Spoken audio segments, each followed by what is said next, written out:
okay? I'm a pig. It's just a pig onesie, no big deal.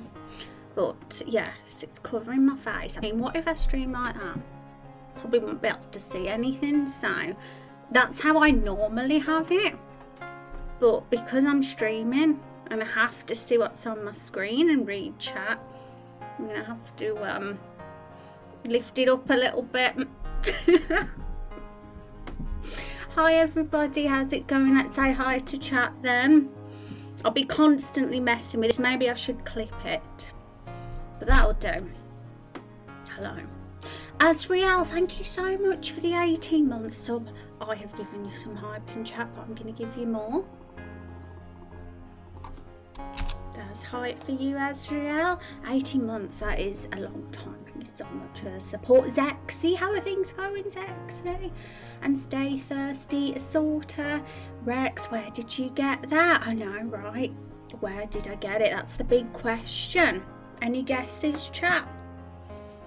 You're a vampire bat, so you can use echolocation. You don't need to see. Yeah, what an interesting combo. Pig and bat. Rather unique duo there. But it's cute, isn't it? I quite like having it over my face, if I'm quite honest, because no one will see my expression.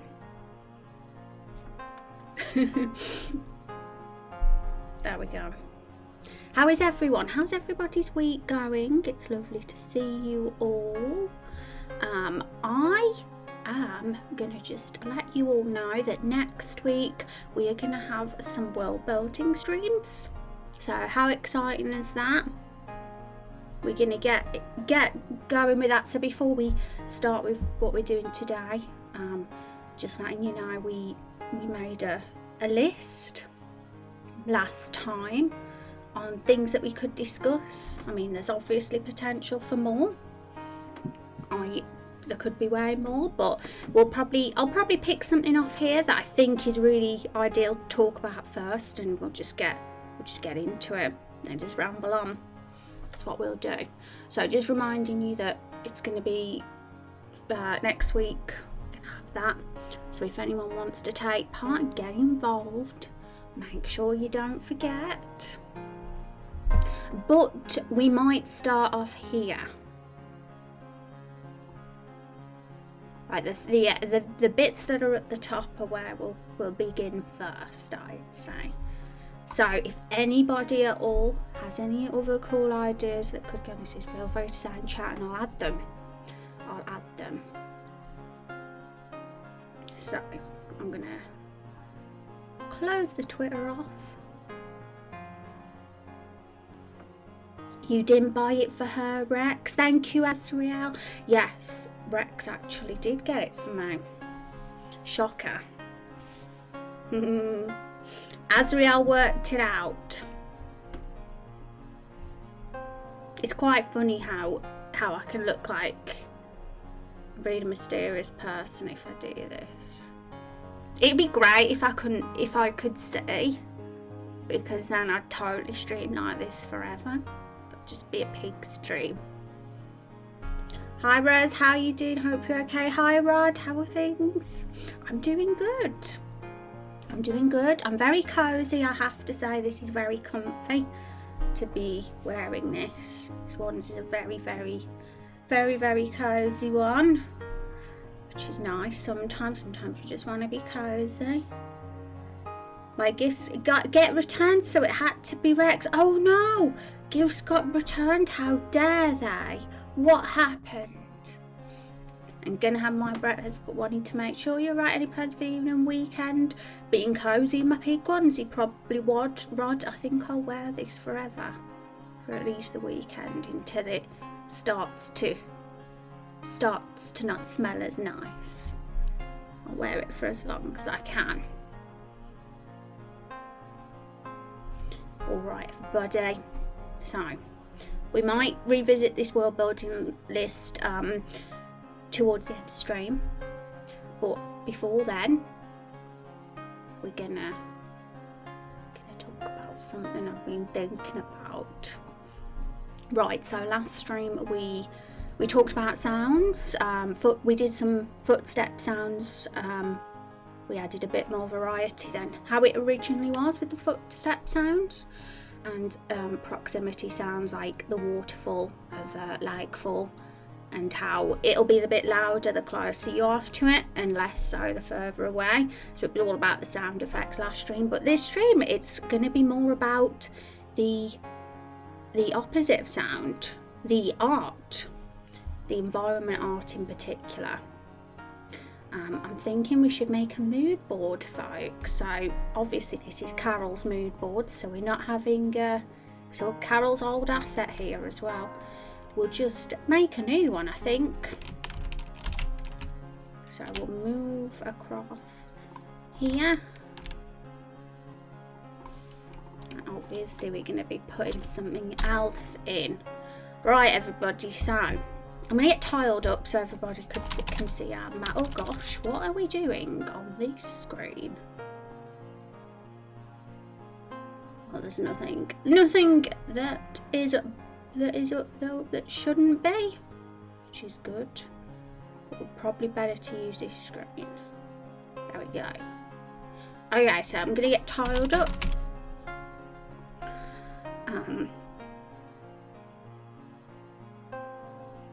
To talk about things. So as some of you probably know, for a while now we've been giving an overhaul to things in the game rather than doing new content. I am working on the scene stuff, of course.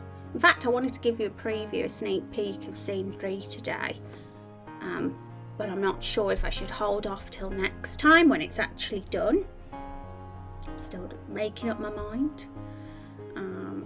But here's tiled. Take care, Rod. I can't remember if I said bye or not. I hope you have a good weekend. Right, so this is our map of Everbloom Forest so far. 7 maps. Episode 1 is going to be all Everbloom. And one thing I've been saying for a while, it probably isn't going to come as a shock to some of you that come here often, because it's been said a few times in streams, but there will be a slight glow up to things. Some of the assets will be changed. I have mentioned the trees specifically as being something that I want to upgrade, because these trees, as beautiful as they are likely used in way too many other games, and I don't want Raindrop Chronicles to be a carbon copy of other games out there. Not anymore, anyway. In the early days, that was okay. This game was originally going to be free to play. It's progressed. It's now a project that I'm very, very committed to, that I see as a long-term thing that has huge amounts of potential. So I've been thinking, why not just start to gradually update it and make it a bit more custom? And that's quite ambitious to do, especially with a zero budget project, right? Because I'm not the richest person in the world, and I'm not a team, or don't have a publisher where I can just spend thousands of pounds on assets to get all my desires of what I want or what we want together. Because we're going to make a mood board today, and we're all going to discuss things like what Everbloom Forest visually looks like and stuff, and look for cool looking tree ideas. Because if I am going to commission somebody for this, which that is an option, if I'm not going to do it myself, or I'm not going to go on itch.io or any other marketplace to buy trees, then the third option is getting a commission exclusively for Raindrop Chronicles, so that we have those trees are ours and only ours. And we'd want to have a visual idea, of course, of what those trees are going to look like. We're not going to just say to the artist, oh yeah, do some trees. We're going to want to have a few ideas in mind. Zexy says, I am shocked glow up's tree changes, the audacity. I know, right? The trees, we're not, sometimes you don't have the same ones forever. Oh my goodness, shocker. Yes. So trees were like a key one, but it's not good. I mean, oh yes, here we go. Look at Mr. Lightfall Tree. He'll have a glow up too. So trees aren't necessarily the only thing. I would like to have the buildings look even cooler too, potentially, and maybe the whole tile set if we want to go all out. But I'm not going to make any promises just yet, because obviously I don't want to get myself into a situation where I break my bank. Because art can be very expensive, and rightly so, especially if you're going to go for a custom made thing specifically for your game. So because of that, I'm not going to make promises. But let's just say it's on the agenda, and there's a possibility that I'm gonna do an overhaul. And it's exciting because I think that could really help the game as well. And let's just say, as long, you know, the pixel art, the top-down style, and as long as it visually works with our character sprites, then it's fine. We've got to be careful that we don't go for something totally different that doesn't complement the style we've got. But we can definitely push it further, I think, and make it awesome and have a unique touch to it. That's the goal anyway. Okay, so we're gonna, I mean, and one thing the project has changed since the beginning is that episode 1 is solely in the Everbloom Forest, right? So when you think about it, what if we get some new assets, like the tile sets are updated or changed? That tile set is really our episode 1 tile set, other than the caves, you know, because we'll have the caves coming a bit later too. It's just those and the forest episode 1 is located in, and that's like the next 2 years of development, or approximately, or even more depending on how things go. So it would be more concerning if we were going to have about 7 or 8 or a dozen environments in the next year. Then I'd be a bit more worried that I'd break the bank. But you know, it's like one good quality tile set. Really, that's what we're looking at. So, okay, let's get our mood board up.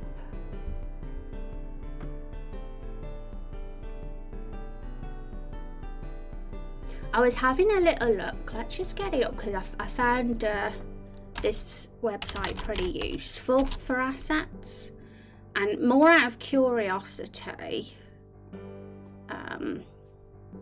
I wanted to see what was available, and it is where is it hiding? It's an asset section here. And there's quite a few good bits and bobs. If you don't have the budget to afford like a full-blown commissioned exclusive tile set, then this is another option for devs if they want to have nice graphics, even if it's just a placeholder for the time being. And I just randomly search something. Pixel art trees. Just to give us an idea of what's out there, potentially. Oh look, it's Stumpy. Well, evil Stumpy. Our Stumpy is far cuter than that. I mean, that one, it's definitely a good monster, but Stumpy's cute.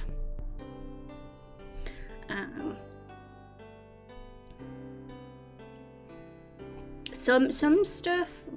When I looked yesterday, there was more trees than what was here, but there was a few nice looking ones. But I mostly noticed that a lot of them were side scroller type graphics, which of course doesn't work with Raindrop Chronicles, because Raindrop Chronicles is top down.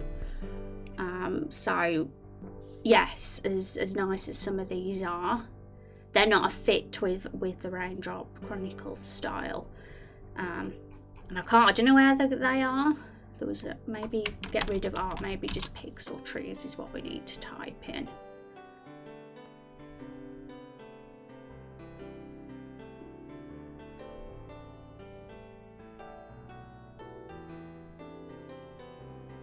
So yeah, some nice ones. Could put them on our mood board if we think they're a tree that suits Lightfall, but I don't know, because Lightfall has a certain vibe to it, a certain theme and feel, and we want to like really think about this place and what we want it to evoke, the sort of feel and setting. I think we haven't really spent much time doing that really when it comes to Everbloom. We made this I made this tile set like very early on in development, before we even really built the world. And are we truly capturing what it is? That's the question. I don't think we've done a bad job. We've got this whole woody, foresty, isolated, peaceful feel, this calming sort of gentle, tranquil place, but you know, I want to push it to next level, so we're going to go on the Google Images and stick some cool stuff here, even think about inspirations as well. So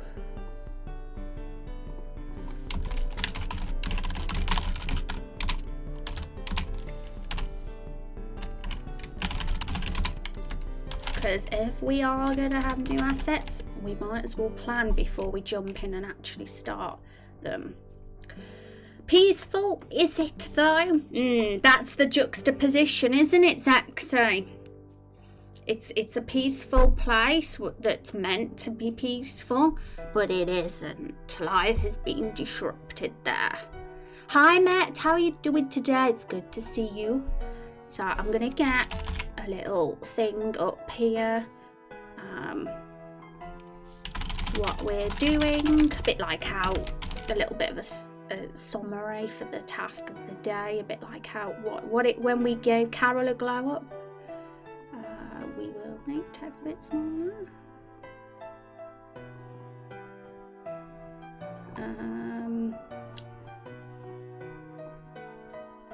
We will change the font just a bit. Draw behave yourself. Okay.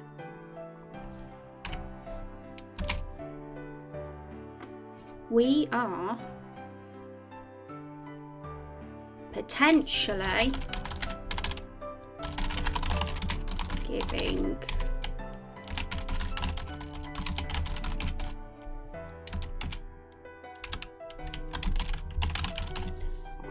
can you be left aligned?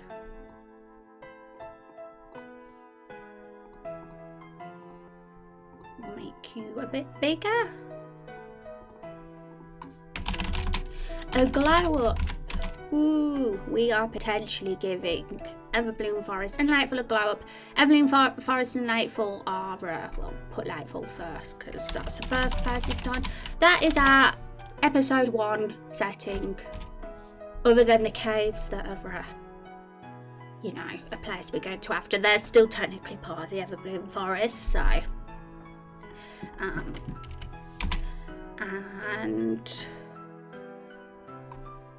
this means, we don't necessarily have to be restricted to, like, the look of what we got at the moment is very much the RPG Maker RTP, the default stock looking asset look, although I have been super ambitious about the mapping and the layering and making it look organic and as possible, because a lot of the RPG Maker default looks they can tend to look a bit boxy, so I tried not to do that, and I'm happy with it, but I'm not like completely loyal to staying with that look. I think I mean, if we'd have done dozens of maps by now, I'd be less inclined to change, because it would be a lot of upgrading that would have to be done.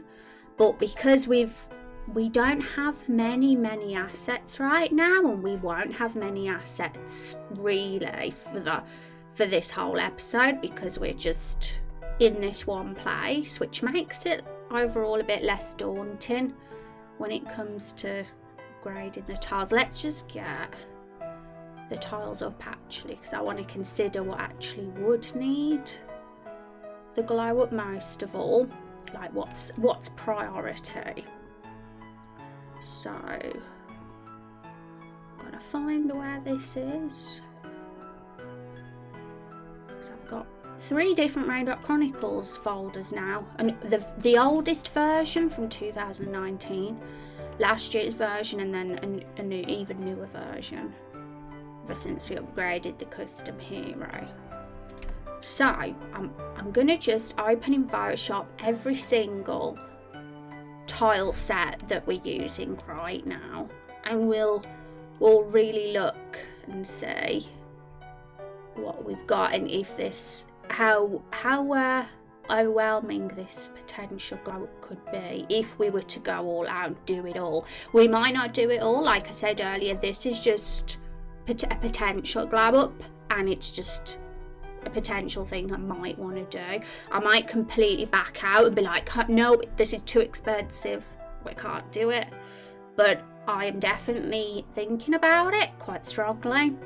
And even if we don't upgrade every single part of the tiles, we could just do part of it, the things that definitely need it the most. So we don't need these for now, so I am going to cross that off. And that, any grid-based stuff, that's not included. Hi Kindle, how are you doing? So good to see you, hope you were well. How are things on your end? So this is our custom hero moonlight thing, so delete that, we don't need that. So we have 1, 2, 3, 4, 5, 6, 7, 8 key items, we don't need that. This is my super special Hammocks tile set. I can cross that off because that's not included.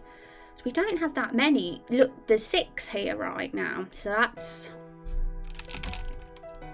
Let's get rid of the grid. This is one of them. The water and the cliffs going into the water. This is another one, the grass and the path. This is another one, which is the buildings, the roofs, the actual fronts of the buildings, and the bridges and the bits and bobs like the signs and the cliffs and windows, and this is kind of the bits and bobs tile set. This one is, in fact, these here I'm not even using them, because Everbloom, Forest and Nightfall don't even have metal, just a wooden rock place. So all these here on this row can actually be deleted. So this is interiors mainly, from, you know, very bare bones interiors, just a few of the counters and the floor. But we haven't really focused much on interiors since the graphic upgrade anyway. That's something I'm going to be looking into, because everywhere's empty right now. And this is, I think though, that is the rock edges of the lakes, I believe. And these are the trees. And the plants and the vines and Mr. Nightfall Tree's face. So there are, how many altogether is that? There are 6. And some of them have less on than others. Hi Van, how are you doing? A lot's been happening to you, girl. A lot's been happening, has it? That I'm even aware of. things have been pretty samey for me, really, all in all. And which do you feel would take priority? New tile sets, or armor, weapon artwork, or additional sprite artwork for monsters and NPCs? Well, the second one, armor and weapon artwork, less so, because if we think of just episode 1 as a whole right now, rather than the overarching saga, then it kind of just makes things a little bit less overwhelming. So if we think of it like that, then the armors and weapons are probably the lowest priority, because there's not going to be much. In episode 1, we're probably going to have our default starting armor and equipment, which I've already done. That could still get a bit of a glow up between now and release, of course, what currently exists as the default armor and weapon.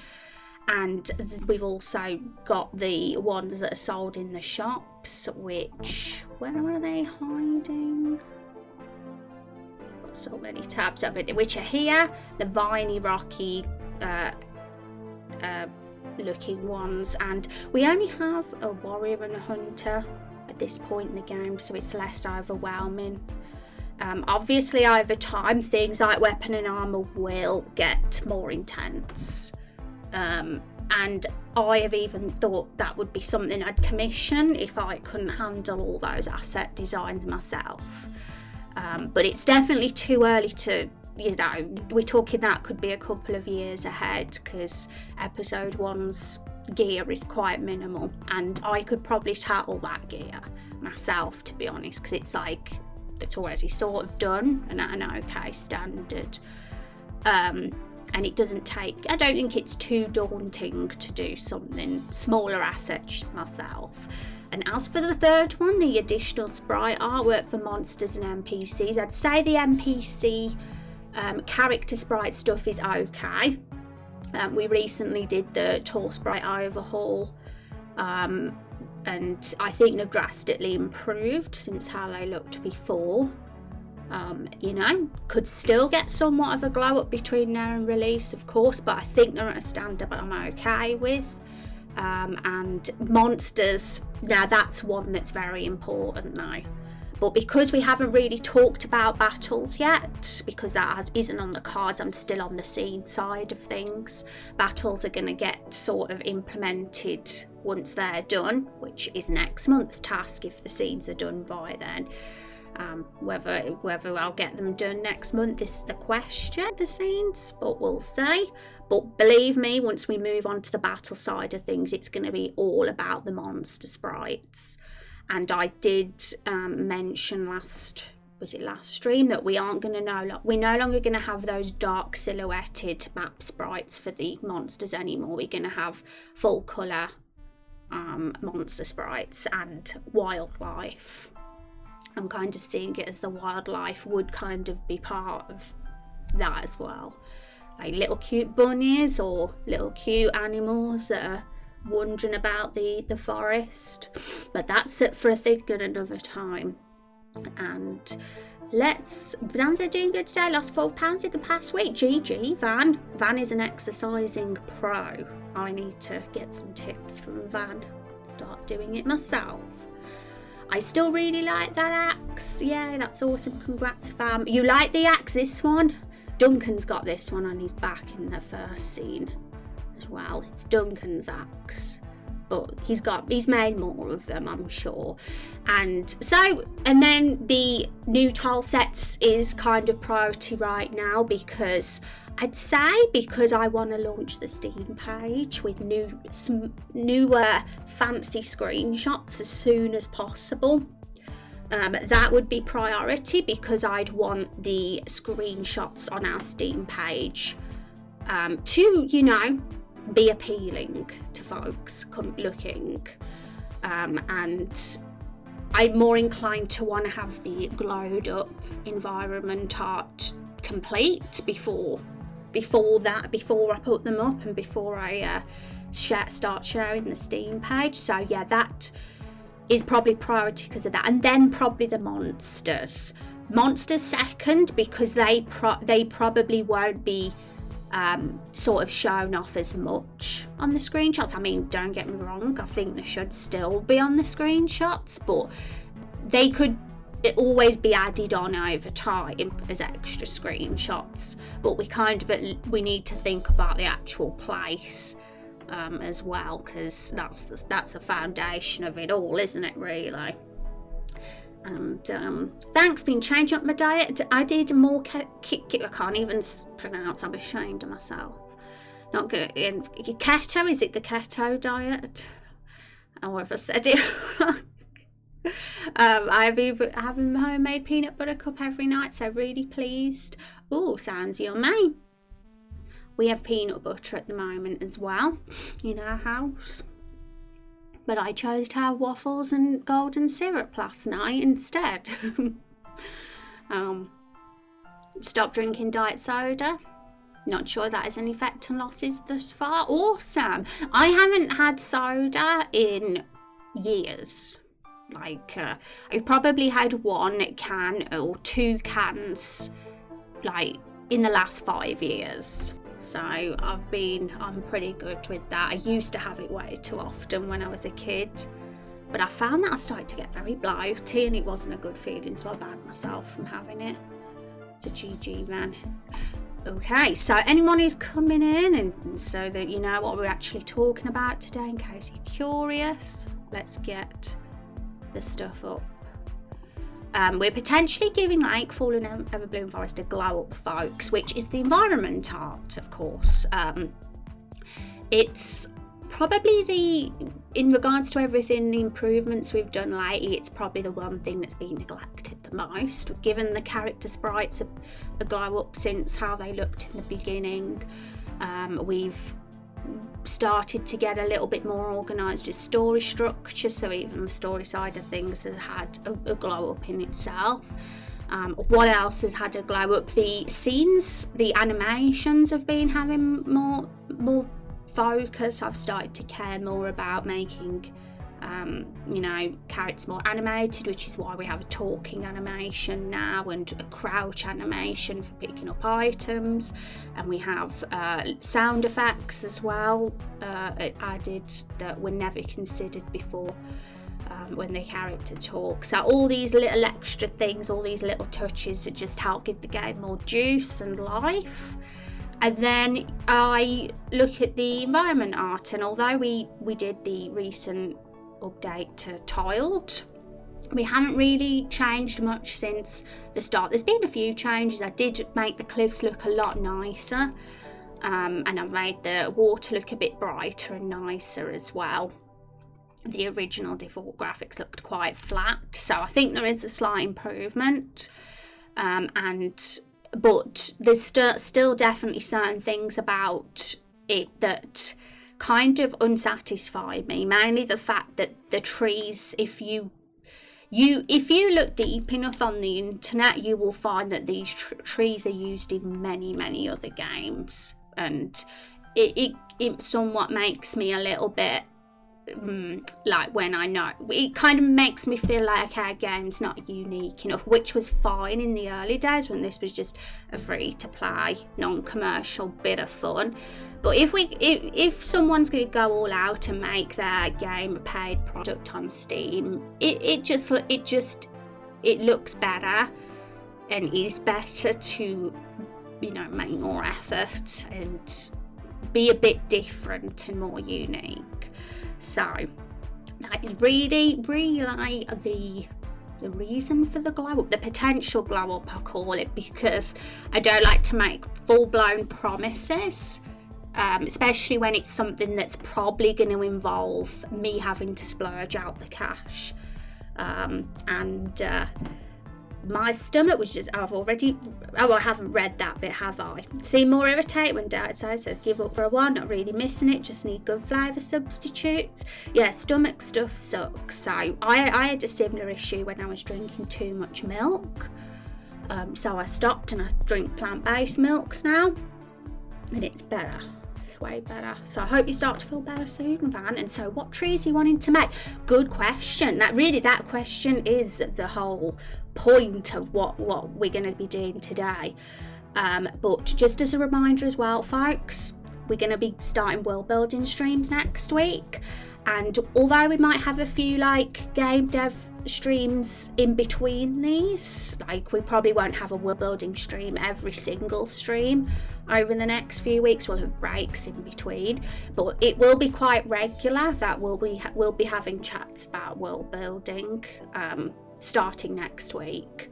So if you're interested in world building, if that's something you enjoy and you want to be involved in building the world of Raindrop Chronicles, then definitely keep your eyes open next week. But today I thought, it could be useful to actually spend a bit of time really setting in stone this visual aspect of the setting of Raindrop Chronicles, the episode 1, Roots and Rumours. Visually, what we sort of want to achieve, as well as the style. So one, the theme and the vibe, the mood, is one sort of mood board we could do, and the other mood board is the actual pixel art top-down style that, is reasonably ideal for what we should be aiming for, because as I said, I'm not 100% attached to sticking with the default RPG Maker look. As long as it looks good with our characters, like our characters fit in with the aesthetic, and it's top down and pixel art, then that ticks the boxes. It's something that is looks good, really. That's kind of what the main thing. We can look at some inspiration. We can make a mood board of like different styles, and having something to go off is helpful, because as I said, there's either I make it myself, I get royalty free assets from itch.io, or I actually get it commissioned by someone and it's custom made for the game. So it's one of those three things I'll be doing, and I'm more inclined to want to go whole hog and actually get stuff commissioned. But if I find that it's too pricey for me, then we can do a bit of all three. We can get some things commissioned, I'll do some myself, and some could be from royalty free assets from marketplaces. Could be, we'll see how it goes, as long as it's cohesive and stuff is really what we want to make sure we do. The worst case scenario would be that all the asset glow up, nothing looks like it belongs. That would be bad. Really what we want to do is make sure that most of all what is currently here only ends up looking better and just more awesome. So thank you so much, Pink, for the follow. I appreciate it. Do you guys like my pig costume today? And I don't know if this helps, Exy says, but the only people that would even have a chance of realising that your trees aren't unique are those that play a lot of RPG Maker games, and my limited understanding is that most people don't play many RPG Maker games, for they won't notice. See, that's what I told myself a lot, Exy, and I think that's why I've stuck with them and the look. And there's a couple of occasions I was like looking through Discords and other people's RPG Maker games, and it felt like 70% of them were using these trees, and I was like, oh god, it really makes Everbloom Forest not feel unique enough. And that just, even if I try to make it up that it's no big deal, and I'm like tell myself similar to what you said, Zexy, which I do, there's still that part of me that's like, but and that part of me that just wants to push it more. And I'd feel sort of like if I didn't do that, if I decided not to push it, then I'd sort of might have a regret of not trying hard enough, if that makes sense.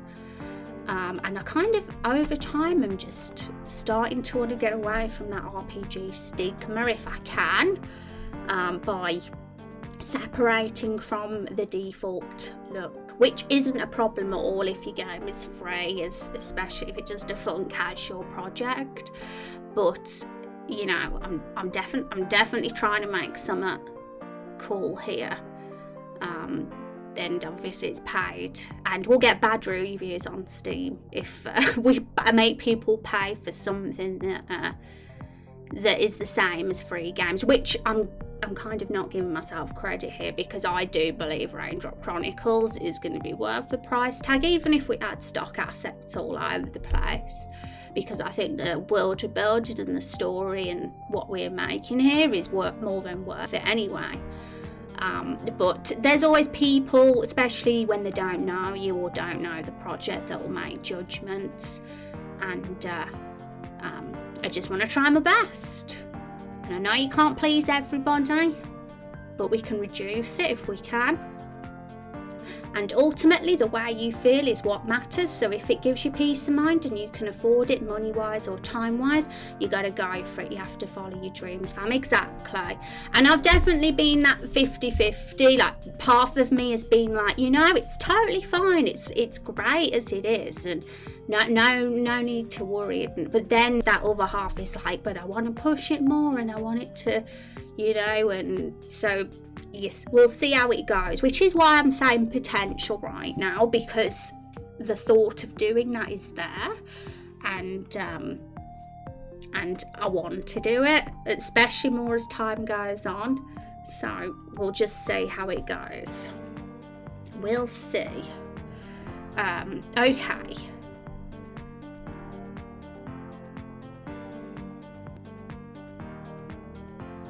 Right, everybody, so 2 mood boards then. Visual look is, we'll do the visual side of things first in regards to the theme and the setting and the vibe, and then we'll move on to pixel art style after. So we'll say theme, vibe.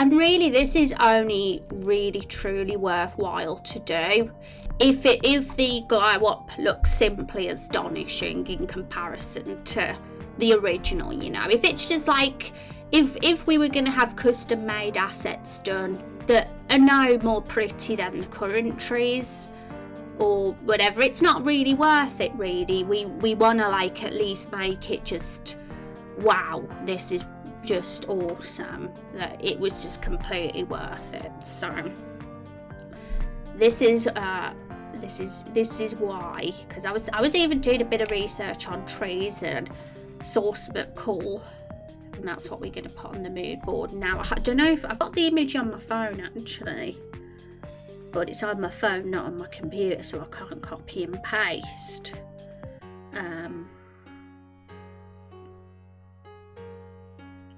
But let's get Google Images up.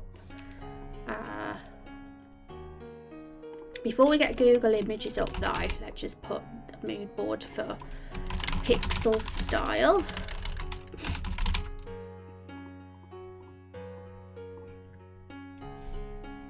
So pixel art style. I'll put top down in brackets because it has to be top down. There's so many beautiful looking trees and foresty looking assets on itch.io, for example, but 90% of them, 80-90% of them are side scroller view. Yes, top down is really what we want if we're going to be consistent. Otherwise, it's going to just look like the assets are made from a bunch of different games, isn't it? Okay, so I'm going to get a new window up. Google Images, right. So we're going to start on this mood board first, the theme and the vibe one. And I'm thinking we need a few words to describe our setting, folks. So if any come to your head, words that you think are awesome for describing our forest, and feel free to say. I've got a few myself, so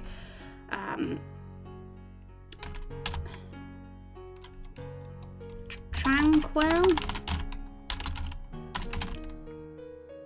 Did I get a host earlier? I think I saw it in the corner of my eye. But I did get a an alert because Twitch has banned alerts. It's banned host alerts. How dare it. Hi Dave, how are you doing? So good to see you. It was Dave, I should have known. Green, vibrant life. Green is a great word. In fact, green should be first, because that ultimately is the colour that we want. Green. Yeah, we really actually want the words that evoke imagery the most. And then what we'll do is our selection of words, we'll put those in Google Images along with forest and trees, and we'll be able to hopefully find some really good visuals that we can be inspired by, and then we'll sort of have something for any artist that gets commissioned, to something to base it off. They'll know what we're going for then. I want this box to go from the top.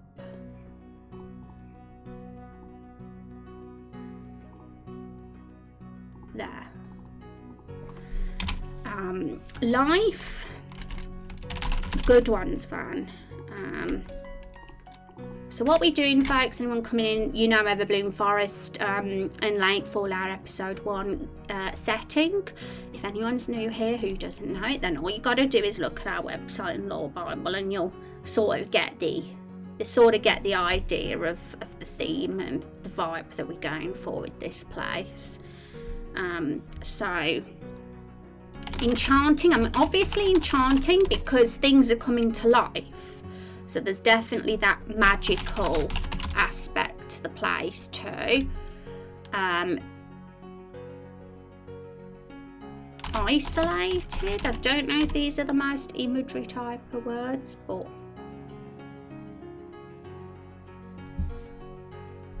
dream is an interesting word. I mean, I like that word, considering it's isolated, magical, enchanted. That's a similar one. Leafy, open, bright. Awesome. Thanks, sexy. Those are good ones. Verdant. There we go. Awesome. So I'm getting some pictures in my mind now, just thinking of that, because what we're doing, folks, is we're potentially giving Everbloom and Lakefall a glow up.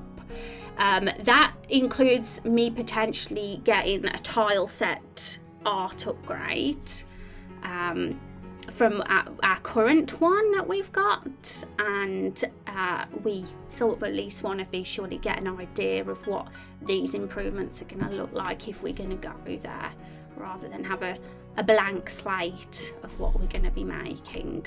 So Google Images. Right, so we got some words now to actually type into Google. I'll get the window up in a sec. So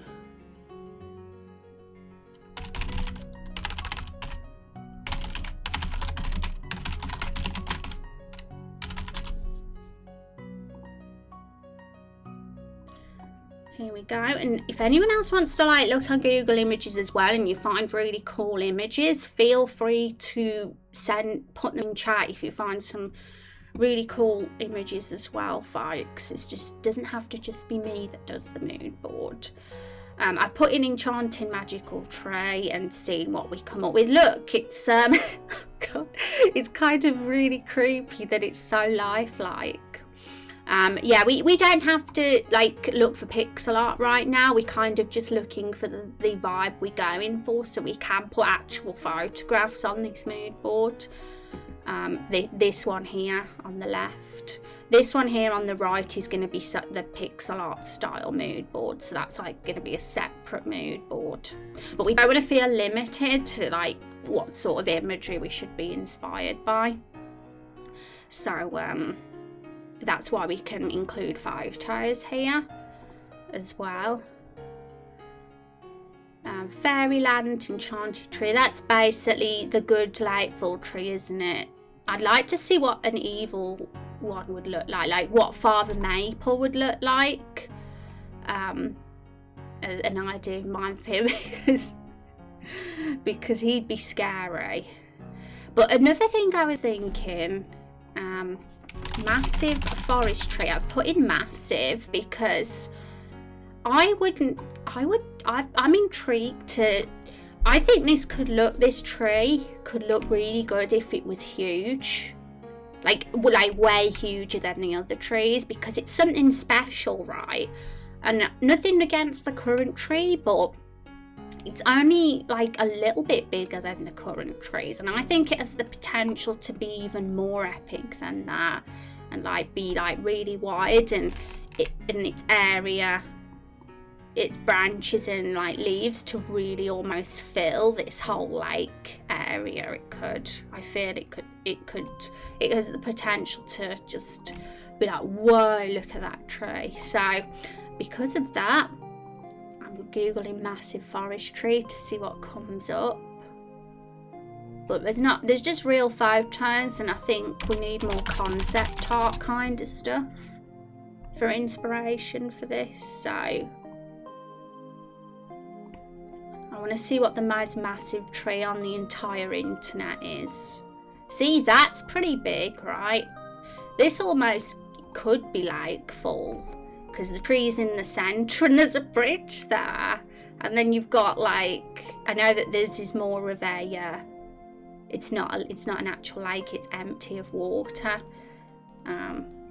but this could easily be like full, like an epic version like full. I've always been fond of cottonwood trees in real life, if that helps at all. Yeah, we'll have a look at them as well. In fact, if you guys suggest any keywords, I'm going to add them to a notepad file just so I don't forget, and we can look at some point.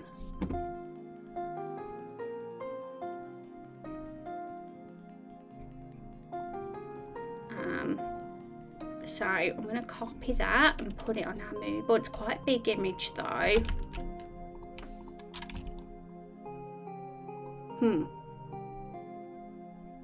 There we go. We just need to drag the image.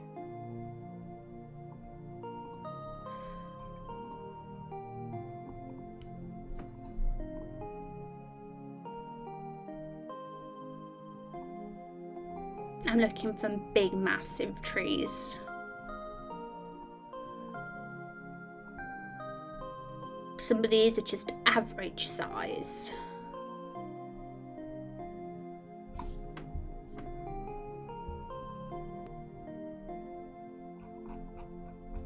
So, huge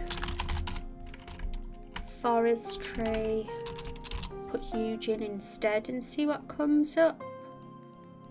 That's a pretty big one, and obviously we can't have it be massive so that it's like covering absolutely everything, but I definitely think like it could be at least 3 times bigger than the current one, or at least like 3 times wider, or double the width of the current one.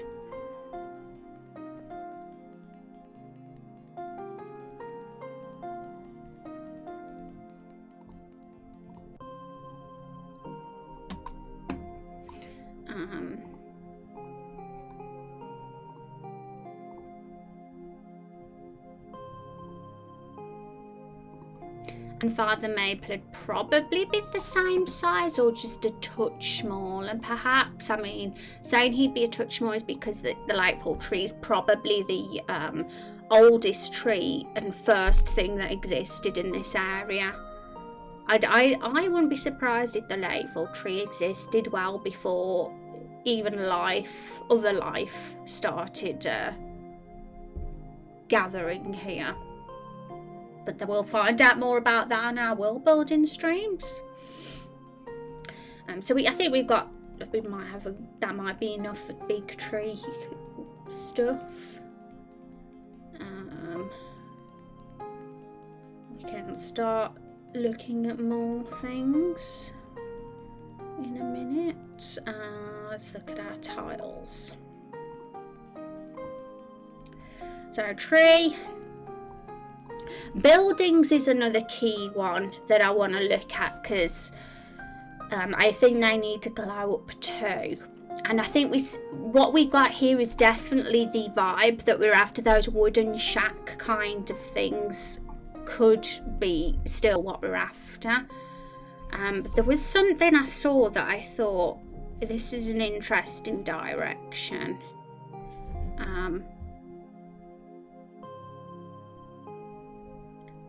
And I've got the image on my phone. So I don't know what I typed in to find it, so I'm going to have to go on my phone and put it in.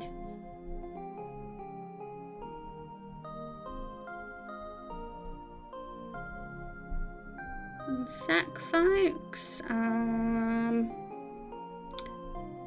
Right, so I've uploaded those somewhere, and now I'm going to just get them and put them on our mood board.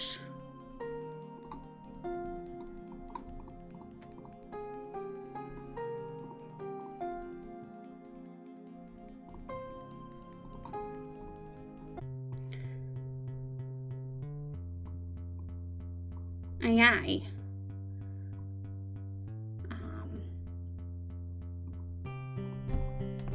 This, it's made out of brick, so it's not really I want to keep the whole woody kind of buildings, but I liked the roof part. I thought the moss covered roof was interesting. So I kind of want to Google moss covered roofs now, because I think that sort of look could really kind of fits what we're going for with Late Fall and Everbloom.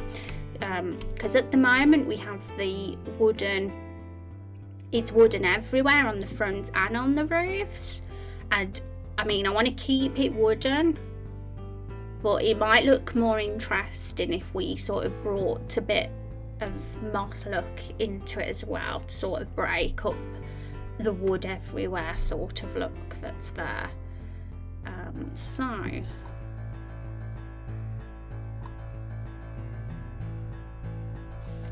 moss,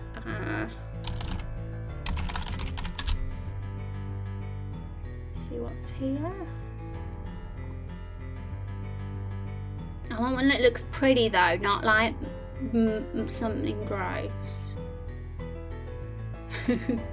You know, what? Now that I've thought moss roofs could be interesting, like I've also remembered something that could be kind of similar. I think it's a little bit different, but kind of similar. The Shire, because they have moss covered, but it's grassy covered roofs.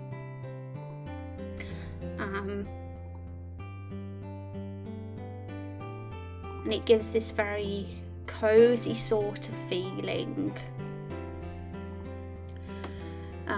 Gnarled, ancient, stately, and fragrant. Oh, more words. Let's get them in. But yeah, that anything that's when I think, you know, something that feels very lived in and old, ancient, green, gnarled, gnarled. How would you say that word? Is it a silent J? You guys probably think I'm the worst person ever at pronouncing things. Well, I am. Okay. Ancient. Cool. So, what do you guys think of moss roofs? I'm trying to get the best picture of one of these Shire places, and so we can put them in. Not so much, I'm not going to full on copy the building, because I think that the circular look is very iconic to Lord of the Rings in this place, and it will be a blatant rip-off. But I particularly just like the green mossy roof aspect of it mainly.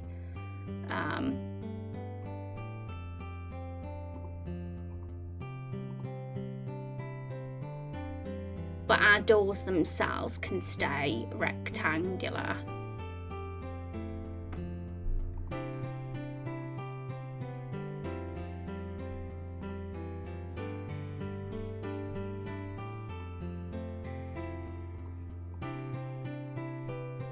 It's an interesting one.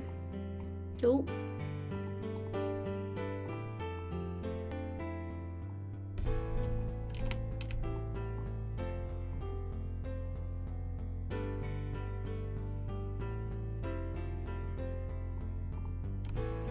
If you use moss roofs, you'll have to make sure they stand out amongst the other greens of the area. Yeah, so let's just have a look at our map. So in regards to that, obviously because camouflage, we wouldn't want it to look like the same as the grass, because then it would, you know, it wouldn't stand out enough. I think like something like this is why I was drawn to this image, because it's like a dirt roof, like a mud roof, I think, but it's just got like little sections of moss. Like it's not like 100% covered in it, it's like just partly covered, so that way we could still have brown roofs, but with just parts of it green, and that way they'll still stand out. The brown will still be the prominent colour then. Because yes, if we went with something that was like completely green all over with no mud showing, it would like very much probably camouflage with the grass around it, because it's a top-down view. So it's about how it's designed, really. I think it can be pulled off as long as it's designed right, which is why it's really so essential to have these discussions about the direction of how it's going to be designed, because then you can commission something and it can look great, but you can look and think actually that doesn't work with the map we've got, so we've kind of wasted this asset, which is kind of something we want to avoid as well. So it's good to like get the plans, exactly what it needs to look like, to avoid any potential oh no it doesn't work problems. And have a bit of dialogue where a townsfolk mentions how the moss actually protects the wooden buildings from water damage, moisture from the lake, and maybe it's a subliminal food source. Interesting. Even that could bring in a bit of world building. And now that Zex has said that, I think I want to add to our list food sources.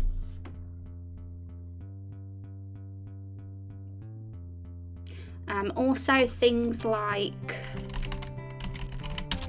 basically what the other thing you said, like protection, security, safety and security. Especially because we're in an isolated area and we're not well equipped, we've got weak weapons, and there's a conflict, there's war, and well, there's a war brewing, and there's things coming to life in the forest, fear in their own homes. We know that, and that's where the next thing comes in, hammocks. I was about to say, and we know that they only have the inn as the place of rest where they're actually inside a building, and they have hammocks. If I just put hammocks in on its own, we'll probably just get something terrible come up. But there's this picture that looks nice with a hammock that I found earlier on. That looks like, well, I want to go on holiday there. That's like what that vibe gives me. But unfortunately, Lakefall probably isn't as peaceful as that. That's why there's a juxtaposition, because it would look peaceful. There's something so cozy about hammocks and like relaxing and so far from normality about it that it almost feels like a paradise. But it actually isn't, because terrible things are happening, and it must be kind of scary to not be inside a building, because like I imagine if I if I slept on a hammock, you'd be scared something would attack you in the night, right? And that's why they can hear Stumpy's howls and his cries at night, and it's really loud because they're not inside, and the people that are in the inn, it's a bit blocked out for them. But the space in the inn is very small. There's probably only 2 beds in the inn because it's the buildings of Lightfall are very small, and I know that we're having a upgrade now to the assets, but I want to keep the level design mapping pretty much the same, like the sizing of things and the spacing. And I also think the small buildings like are very interesting because it kind of, again, feels far from normality, like this lifestyle that they have. And then when we get to the bigger cities later on, the contrast from how it was here to how it is there is quite great, and I like that idea as well. So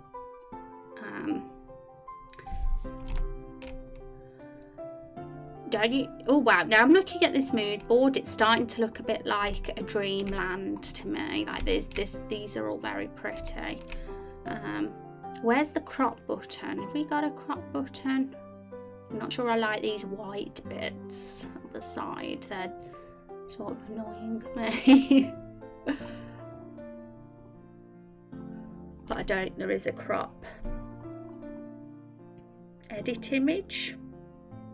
Oh well, we'll leave them.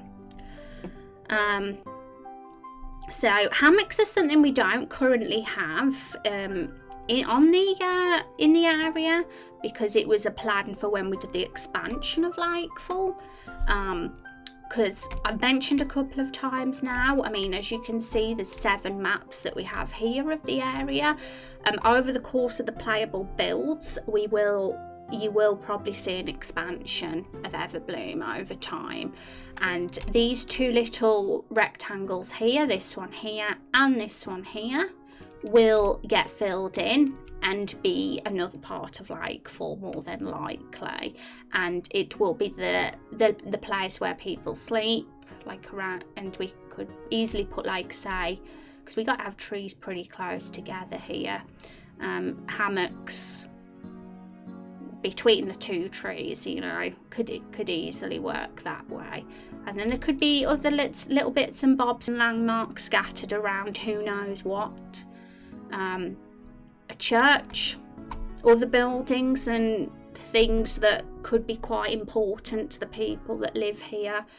And from Nigel's diary, he probably hangs out the blankets at the inn to dry on a washing line here, and that is where the fruits found him and stole his fruit basket. Well, blanket basket for Nigel, that's what it was originally, because they hang out here, the fruits do, in this zone, and Lakefall is just here, just above it, just above this cliff here, so it's not far in proximity from Lakefall,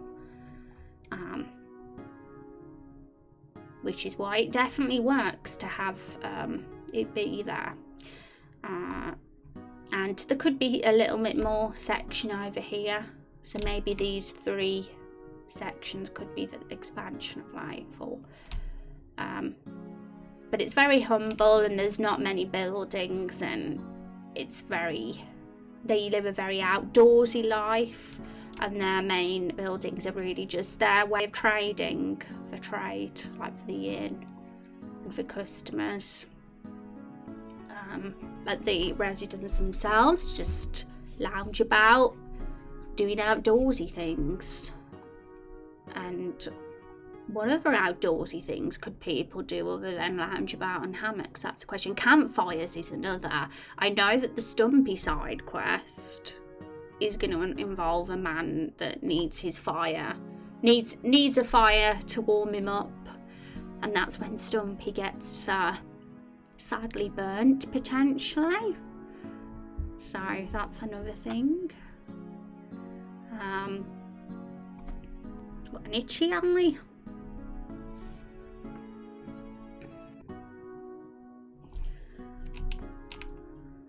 Now let's look at the tiles again. So we got the tree. Look, we've thought about a tree upgrade, bigger, more massive trees. Visually, I wonder what their leaves could look like and branches. I'm thinking that too. Something that really fits could work, because the branches and the bark and the leaves, if we're gonna have it designed, we're gonna want to. The artist would obviously need to know what sort of style the tree is going to be. So let's just go back to the trees just to get a closer sort of idea about the bark and leaf style that we could look into. And houses, we've already thought maybe a moss dirt roof, which is predominantly brown, but still has bits of moss coming out. What else other than that is there to do? So trees, buildings, the bridge as well is another thing. This is stock asset RPG maker, this bridge is, so I totally wouldn't be against giving the bridge a bit of a overhaul either.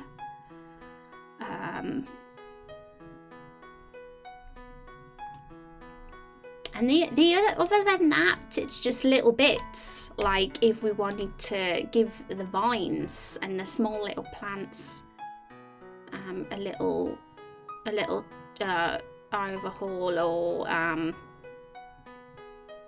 the path, and things like the plants, like there's some nice looking ones on itch.io and things like that, if I wanted to go for a different style for some of the very small things, and as long as they obviously were cohesive with the rest of the design. I don't have to 100% get everything commissioned of the tile, but the main things like the trees and the buildings perhaps.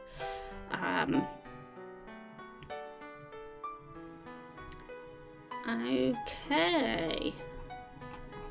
But yeah, the more I'm looking, the more I'm realising there's not too much of an overwhelming amount of assets that needs to be done. I think the trees and buildings really are the key things, and the rest are just little small details, and that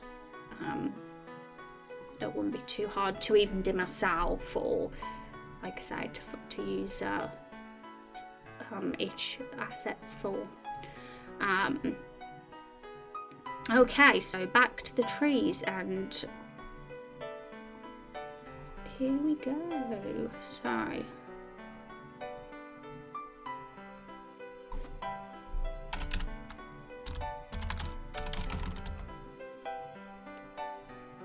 tree. What are some of the words you've used? We have gnarled. I like saying gnarled.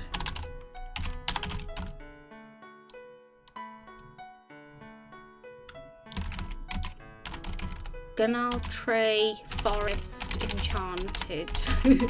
See what comes up. I think that's a very good descriptive word, that one, so I wanted to put that one in. Whoa, look at him. This guy.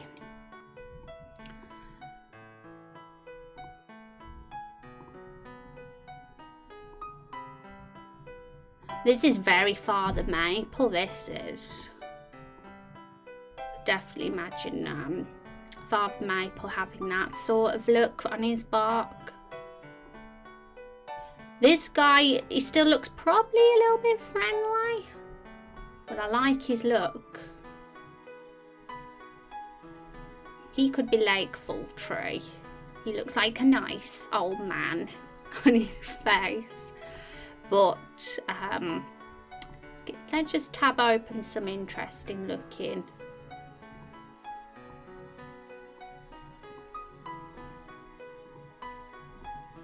I'm more inclined to want to use concept art images rather than real life photography, just because it's easier to sort of adapt and sort of being like adapt that sort of look to a pixel art style.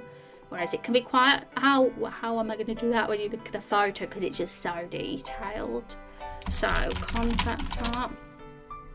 What about ivy or other vines instead of moss? Yeah, I mean, that's true as well. Like, we don't, when we have like the moss covered roof, it could be anything that's planty based that is on the roof. It doesn't necessarily have to be moss. But that's something to think about. Like, if something feels better and just works better with what we're going for with like fall, then that's something to consider. So let me Google that then. So forest house roof vines and ivy. We'll Google what their sort of look would be.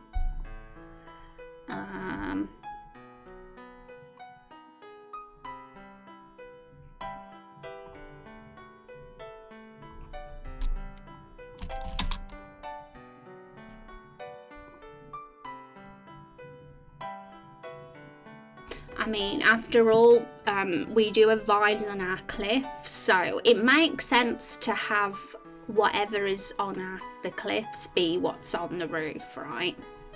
For consistency.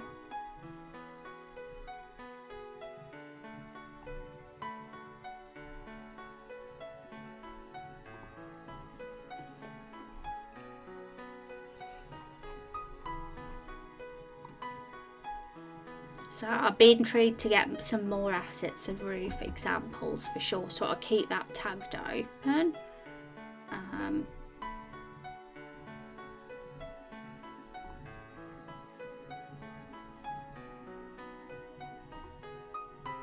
I like this image.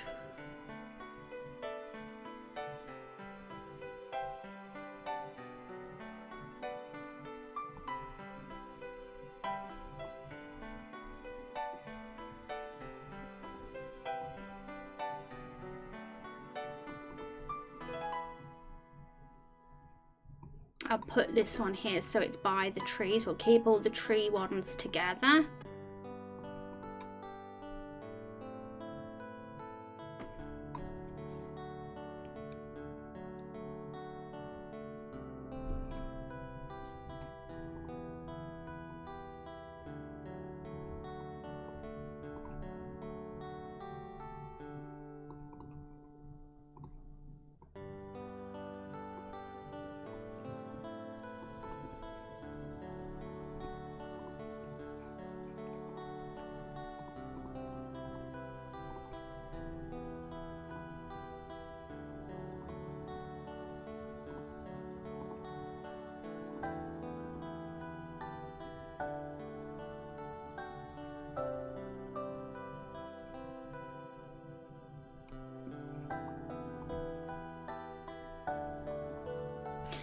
That's an interesting tree bottom.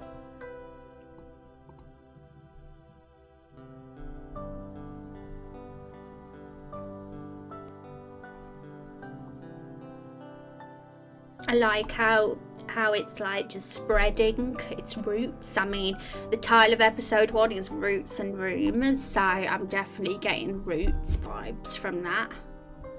And I would like to, you know, stretch the tree assets so that our trees look more rooty at the bottom. I mean, it's not too, I mean, we sort of got that here. They're definitely sort of going in. But we can just exaggerate it more, like really make the roots look like they're in the ground and sticking out and getting all gnarled. Is this moss a deliberate thing the villagers do, like the grass roofs in Norway, or just a lack of maintenance? See, this is all interesting things to discuss, and we can link it to world building, folks. So if, you know, things are coming to mind about potential directions for like ways of life and of the people living here in regards to that, feel free to pipe up and say. I mean, what Zexy said earlier has like sort of made me decide to add food sources and safety and security to the world building list, because it's something to think about. If there is moss or vines on the roofs, it's like, well, why is that? I love thinking that deep into things rather than just having it be there just because. So I'm glad that you guys, Matt and Zexy, bringing it up. And I think we should weigh up both choice. We should consider both. You know, we could. It could easily work both ways, depending on where we want to take the story and people's way of life. And we haven't really developed any NPCs other than Nigel and his sister yet in the village, and we've got Duncan, of course. But when we finally do make the whole cast, the citizens, which will be priority for the second playable build, I see the new NPCs as the key thing that will be introduced in the second playable build. I can see us really setting in stone things like that then, once we get to know their characters and who they are. And we'd probably pick whatever fits best and what works with their stories. But it's good for, like, until then to consider and make a list of possibilities so that we aren't blank when the time comes. So the grassroots in Norway, I want to read up about that now. But it could definitely be a lack of maintenance. I can imagine it being that as well. So grassroots in Norway. Why Norwegians build grass roofs?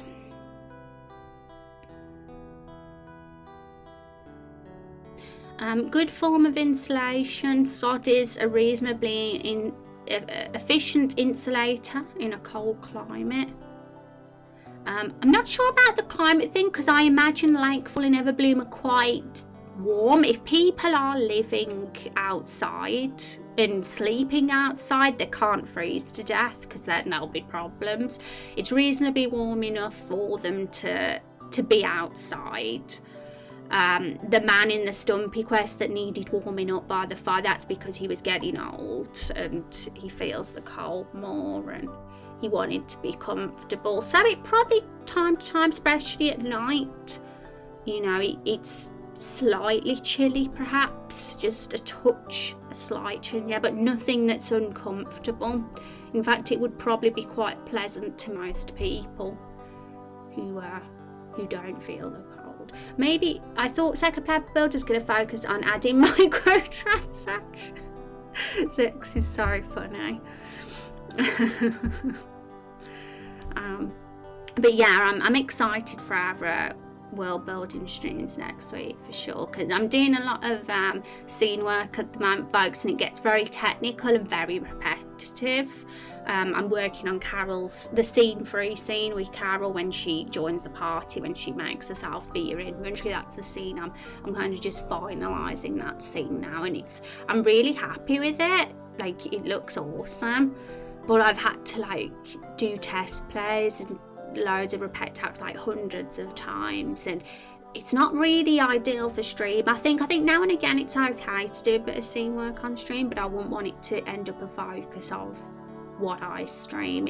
I get more out of doing that off stream because it's such a focusy thing to do the scene work, and that's 90% of my development work at the moment.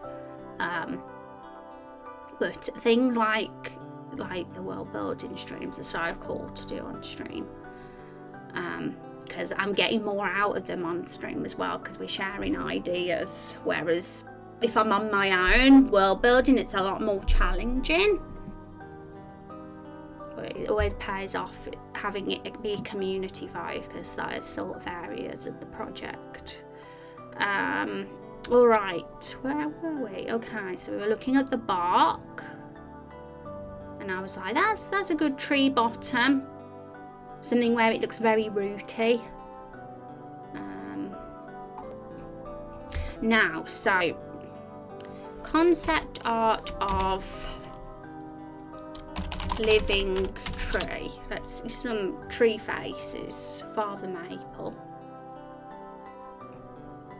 Oh god, that is a bit... There's about a bazillion Father Maples there. I think looking for Father Maple's face is an interesting thing. I think I already have a good idea in mind what the face is going to look like. And I'm sure, you know, it's definitely more of a subtle horror than an outright, oh my gosh, I'm scary. Like, this to me is just too in your face spoopy. Father Maple's more subtle than that. And his face is probably more part of the tree in a horrifying way, where it really blends, rather than it not look realistic. The lake would serve as a source of warmth, but as the lake freezes, it releases all of its heat into the area around it as long as it isn't frozen solid. The area around freezing lake is the warmest, or something like that. Yeah. So yeah, that's another thing, the lake as well.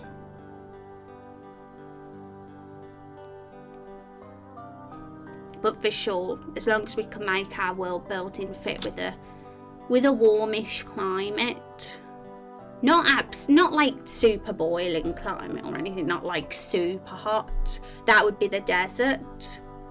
But it's definitely I mean, on our map, we did do a map and we put it's quite south. And the things more north were cooler. We had the snowy areas further north. And the desert south on the other side.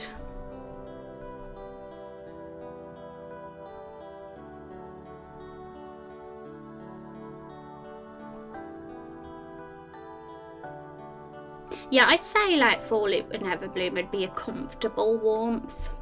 Not where you're like sweating and very uncomfortable warmth like a desert, but a nice relaxing warmth where you just enjoy it. Evil train.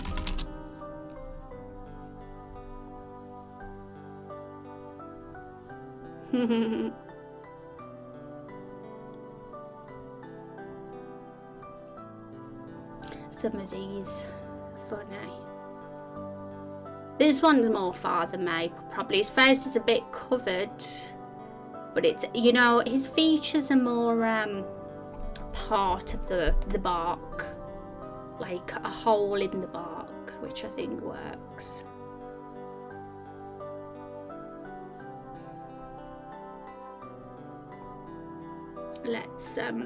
Let's put him here. So this guy on the right, the guy on the left is more Lake Fall Tree, the good one, and this is more the Father Maple Tree, probably. That's how I'm seeing it.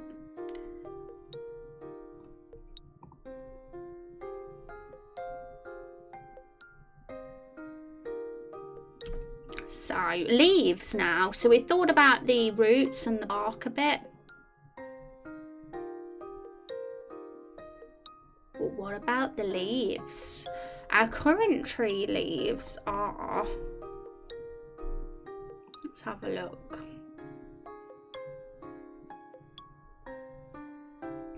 I don't know how to describe the current leaves. They're just very green.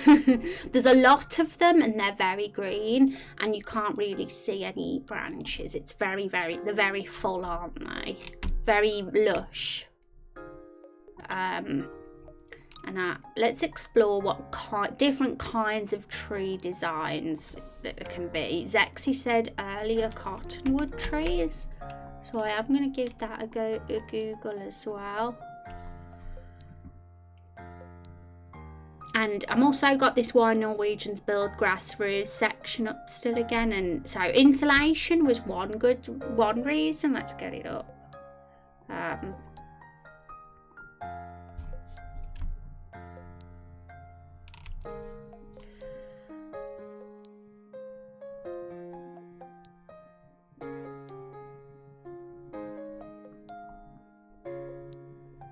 inexpensive material, so it's, yeah. The work is labour intensive, but then it's not expensive, so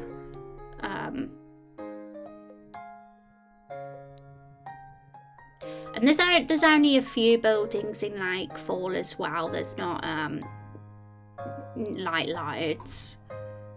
They're not like experts when it comes to buildings. It still feels like they're a little bit in the tribal times, maybe. I guess that's how I think. There's not really any advanced building going on here.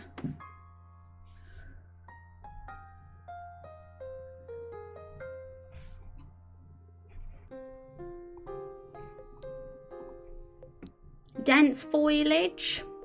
Let's Google that as well.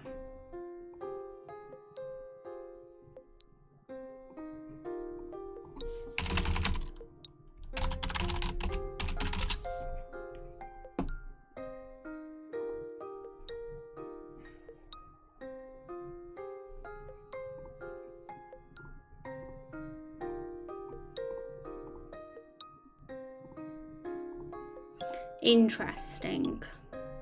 So I want to see a wider view of this sort of scenery,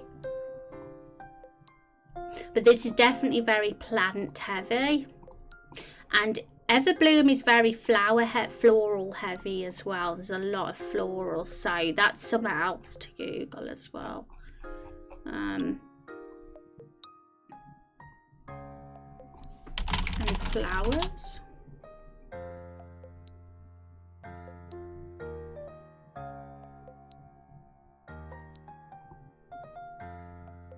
So if we was going to give a glow up to the plants, let's have a look at the tile. Let's remind ourselves of the current plant life here. We have a few bits and bobs around, like flowers and plants laid around and grass. But we could always go all out and have longer and thicker like bushes and things like that in these areas.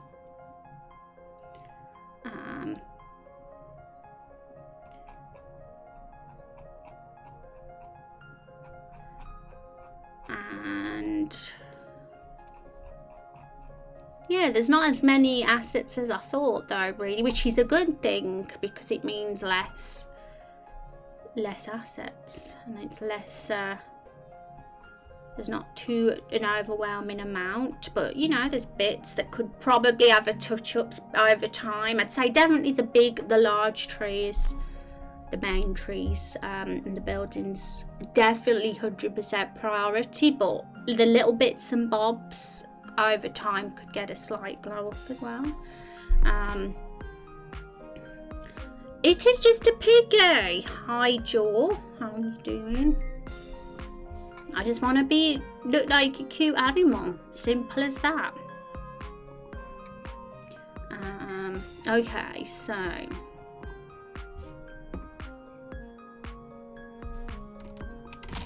Cottonwood Trees. These are Zex's favourite trees. These ones are interesting. They're definitely more. I like how wide they are, and you can see the branches with these ones.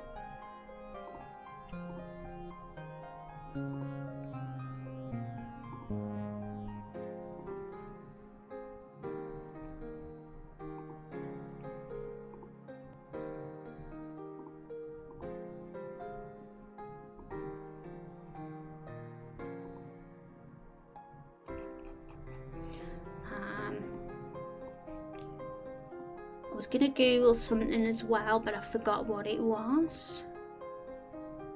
It was something related to trees, but we could get some different leaf ideas.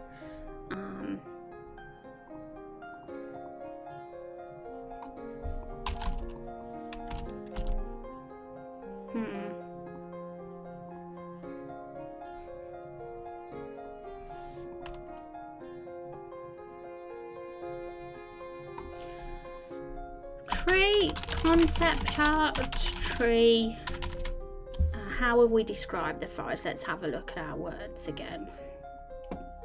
Ancient. Yeah, let's do ancient. Ancient tree.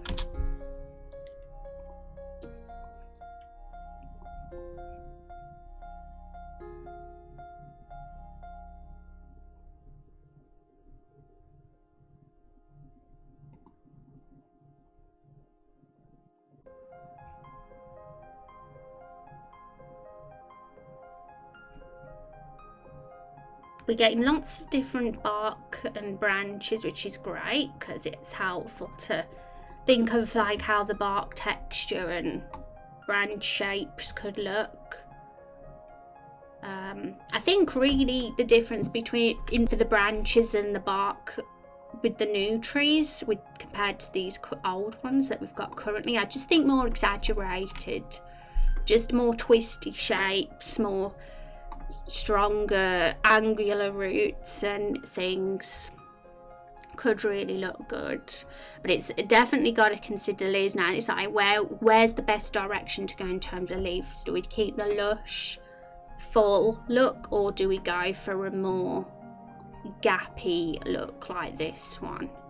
And what's the best for an ancient looking tree in regard like a enchanted forest, ancient magical dreamy forest tree? What is the best aesthetic is what we gotta come up with. We have a few like little views of some leaves here, but not really in detail ones. So let's just keep looking.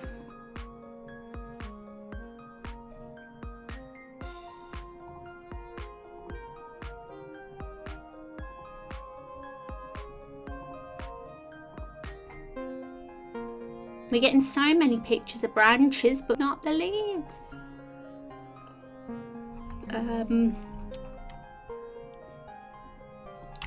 Ancient forest.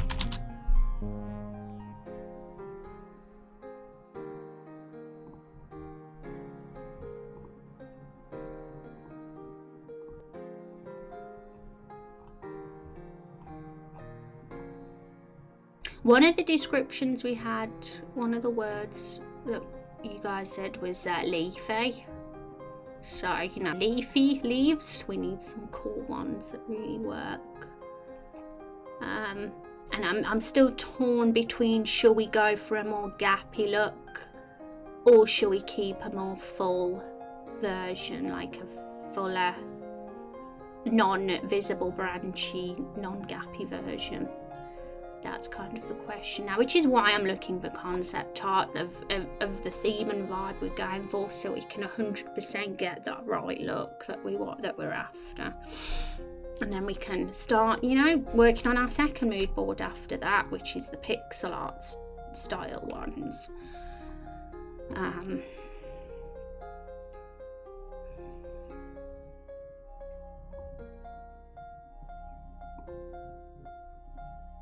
Every picture I'm looking at is showing the bark, but not the leaves. And the ones that do have leaves, I'm not 100% sure of yet. Right, so we'll get rid of ancient and we'll put magical. Try a few different words that we've got.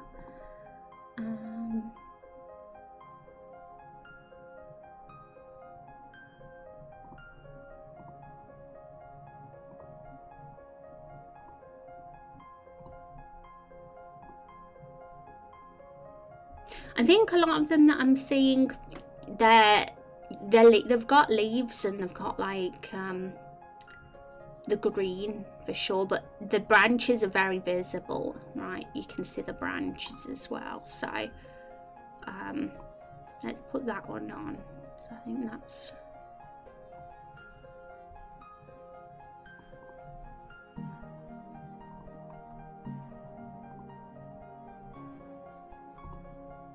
So I think what our current trees are lacking, they look very nice. I do like the style, but you're not seeing the zero branch visibility. The branches are all covered up. And I'm curious about, you know, going for a tree that maybe does show the branches a bit more. I think it could work.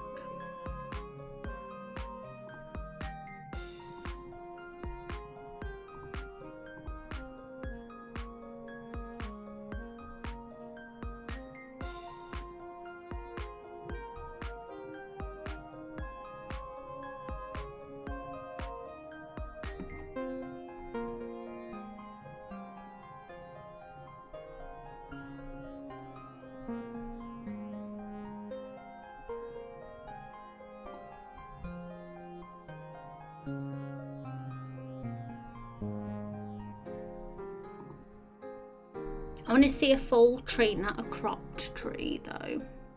A lot of them are cropped, so we're not getting the full clear view.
That's a pretty tree. Put that one in.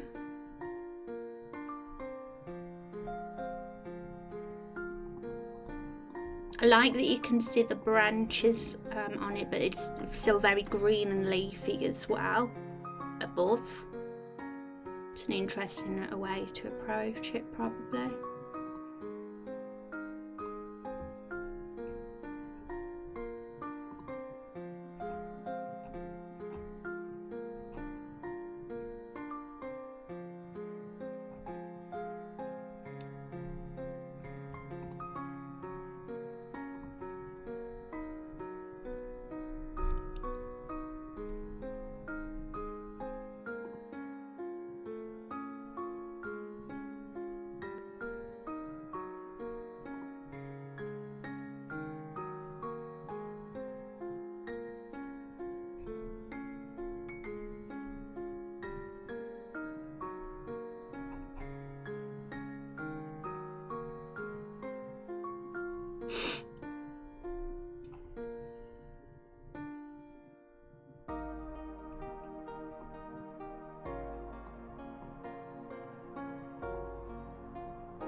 Okay, I think we're getting a fullish mood board now.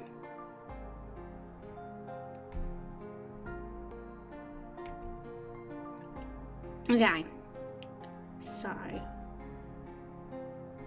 move that across. We need the space for this next one.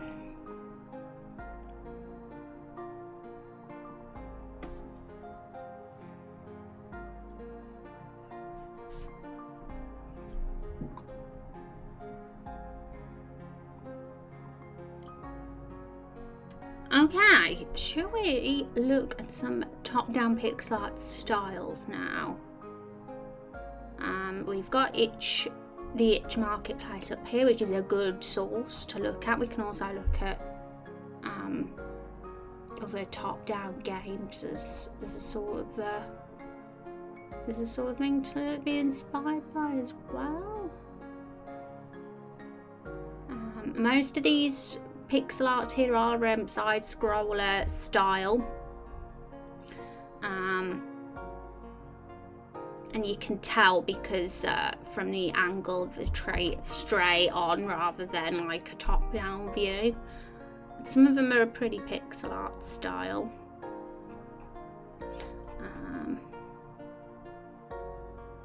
Some of these look pretty nice. These are Foliage, I think. But again, they're a side-scroller view one, so I'm not even sure that they look right on our map, even if we did use them, because they're not a top-down view, which we've got to be careful at, because you can easily like look at something and think, oh, that's so pretty, let's have that, and then you're like, oh, it don't go with our map. Okay, so top-down.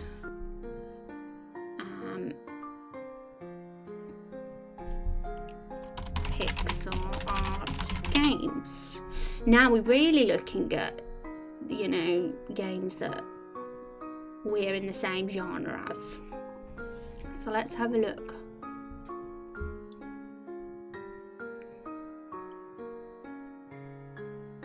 That's an interesting wooden house. I do like the look of that one. So we'll add that to our mood board, and it's top down, so for sure. And if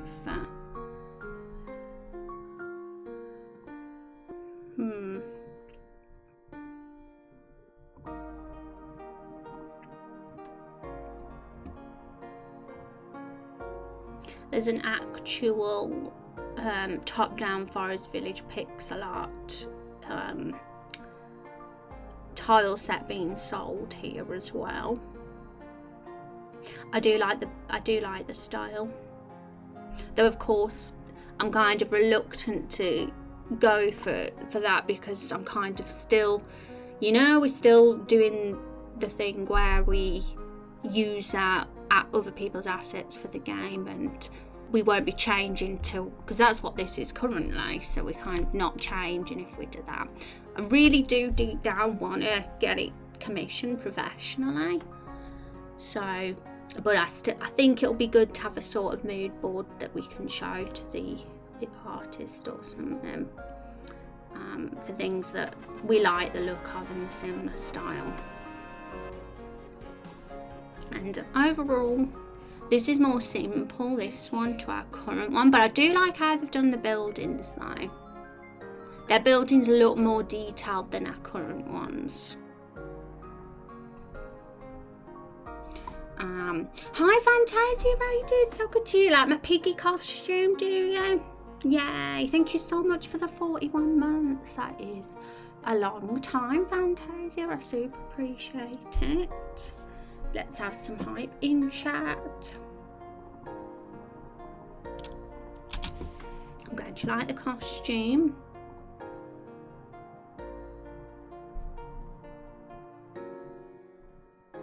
So I do like this building, so I'm going to add that one to this.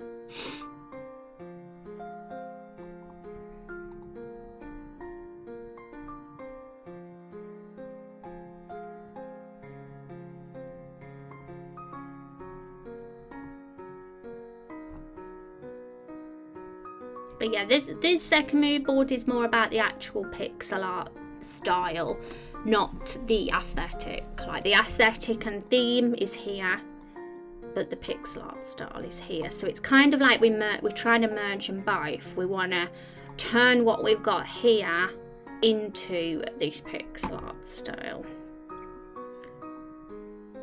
Is really the aim.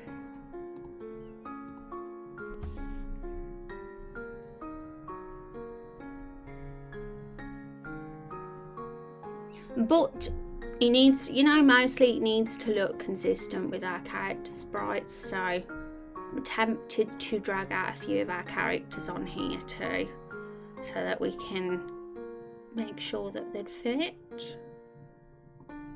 So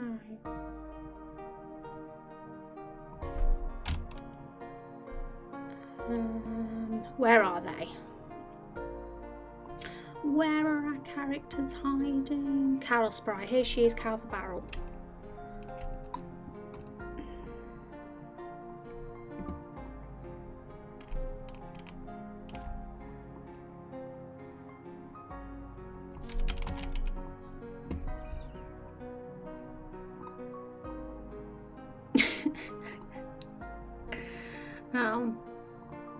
jotting all you guys down.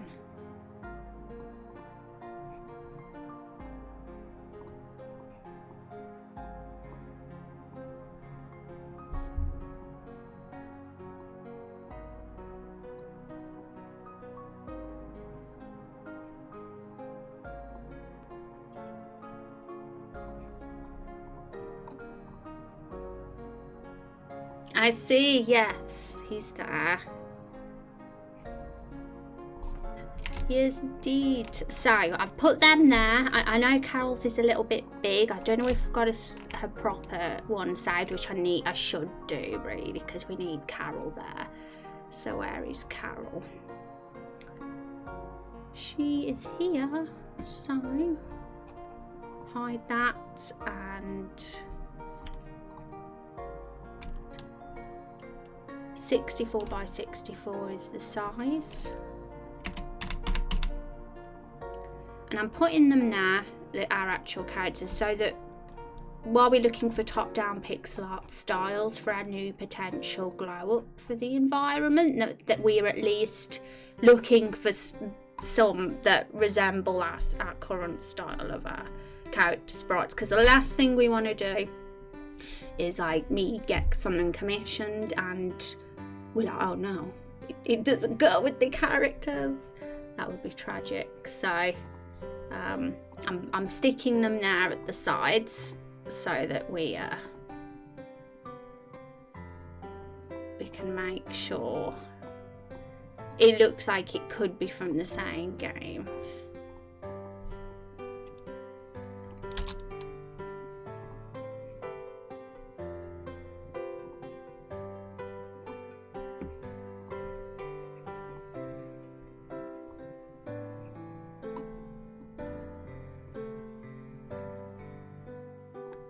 Let's put Carol there. There she is. Why is she so small? We need to upscale her by 1. By 2, I mean.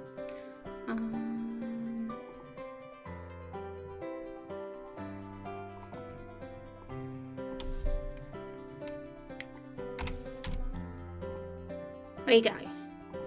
She is there. Safe.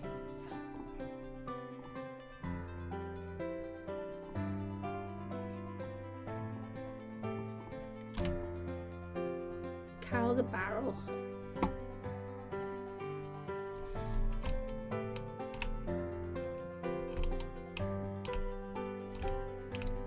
Okay.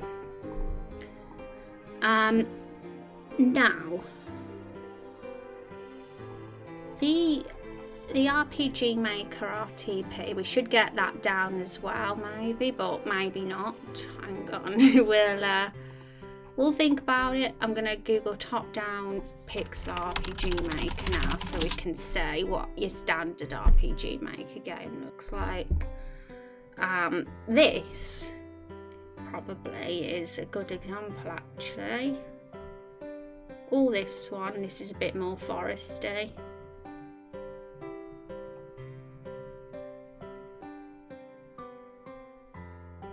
Now, this is probably we're trying to get away from it a little bit. Like I says, I wouldn't be against going from the default look of your standard top-down pixel art RPG Maker game. We could go for a slightly different look if we wanted, to give us a bit of a unique touch. As long as it looks okay with these guys. That's really the main rule. And to be honest, I'd say most pixel art top-down styles would look okay with these characters because they're quite clear and crisp. They have a slight black outline in certain sections. They have simple shading, not like too simple but not too detailed either. Now if we look at Winter's hair, she's super pixelated. She has 1, 2, 3, 4 different shades. 5 at most. 4 to 6 shades on her. 1, 2, 3, 4. So we're looking like at 4. Let's look at the other characters too. Let's just see if they've all got that in common. 1, 2, 3, 4. 1, 2, 3, 4. Yeah, like we're looking at between 4 and 6 mice, really, of different colours per body part or clothing part or per like asset section, because I think you kind of have to be careful that you go for something that's a similar level of detail as well. I'd say these sprites are average level sprite pixel detail. Like there's definitely pixels that are less detailed than these and more stylized and smaller and simple looking. Some might have like dotted eyes, for example. These ones haven't. And then you get like a super stylized pixel art tile set sometimes as well, and then you get super detailed pixel art. I'm of the opinion that the RPG Maker environments never really tend to go with their sprites. I think that the environments actually look more detailed than the actual character pixel work. But RPG Maker stock assets can be a bit inconsistent anyway. Foliage, 3 years and 4 months. Oh my gosh, can you believe it's been that long? Shocking, right? But yeah, there's a character here, like for an example now, this is a like more stylized, simplified character for sure than the ones that we've got, but I wouldn't say the art style was too drastically different.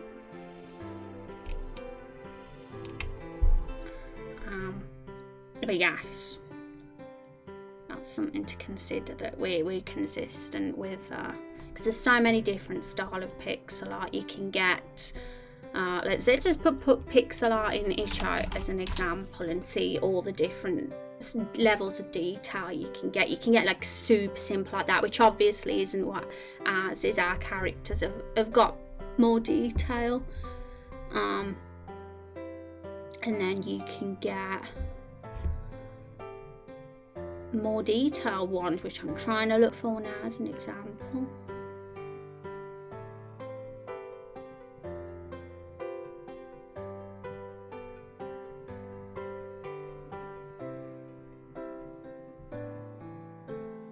Like this one, for example, would be way too simplified as a tile set for our game, right? Because it's like there's less, although there are, like I say, there's probably 4 colours in that tray. It just looks far more simple than what we're going for. So we got to get the balance right. That side scroller anyway.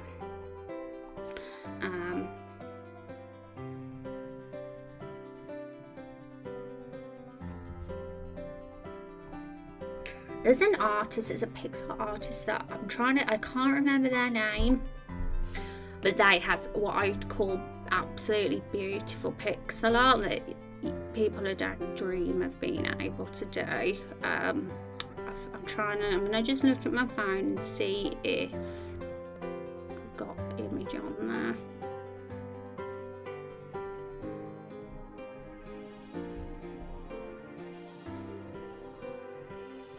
I've actually got a couple of images on my phone here from months ago, a pixel art that I've saved, so I'm going to pull them in and put them on our mood board as well, because I think the detail levels are kind of what we might be after as well.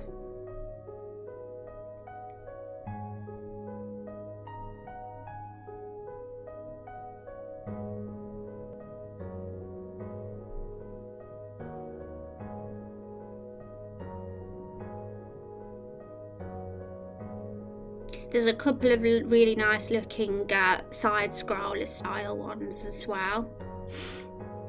but they're not top down.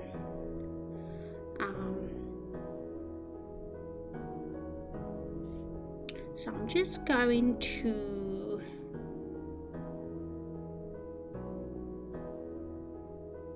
put these on my, I'm going to mail these to myself. So I've got them on my computer and then I can drag them on the mood board.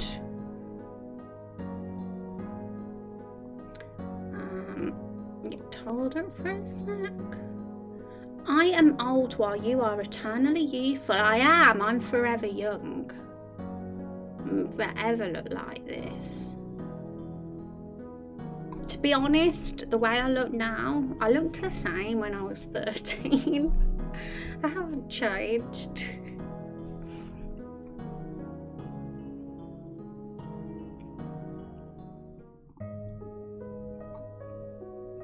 When people on social media do those things, post your 2009 picture with your 2019 picture, I always think there's no point in me doing that because I look the same.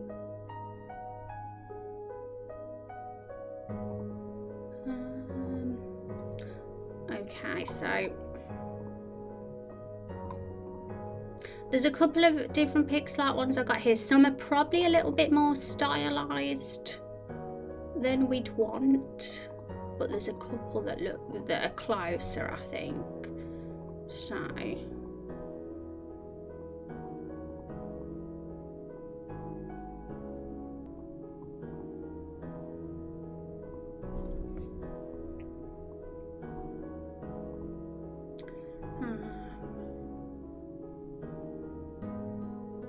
I look the same now as I did 10 minutes ago. It's pretty impressive though, right, that I look the same. How many years have passed now? For like 17, 18 years I've looked the exact same. I'm starting to wonder when it is I'll finally start looking older. What my face will look like soon, in another 5 years or something.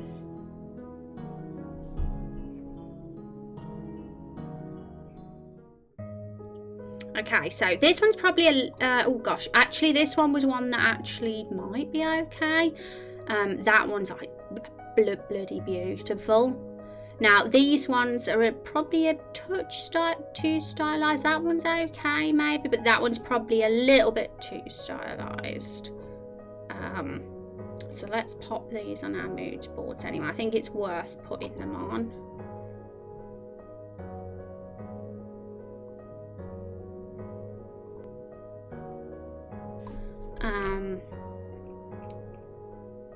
I mean, I'm just going to get fussy as well. Let's open Tiled and just compare the quality of the art with some of our examples.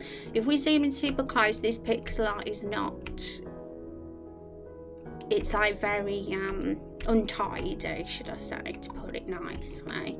I did this myself, so what it isn't, I kind of did an edit of it from an existing wood tile in the RPG Maker default, and it looks a bit murky looking. I can't figure out how I'm trying to describe it, but then when you like look at something like this, let's get it up, where is it gone, that is like, whoa, how crisp and clean is that. So this is the one that I mentioned is like the best looking pixel art I've ever seen in my life, so that's going on the mood board, and it's an isometric view, of course, so really I shouldn't be putting this one on here because it's technically not top down, so it can be a little bit but I just really like the style of it.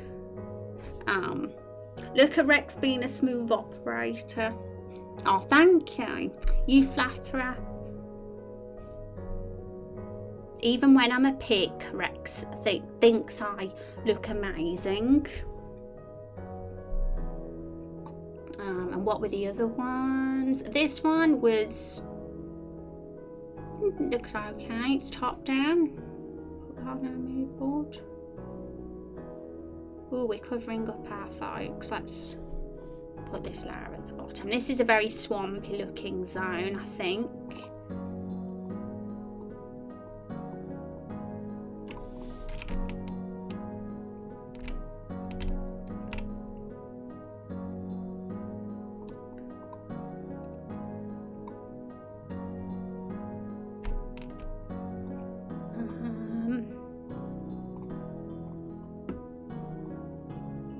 This one's nice, but it's not really anywhere close to the pixel art style we're going for, but I do think the wood looks nice on this roof though.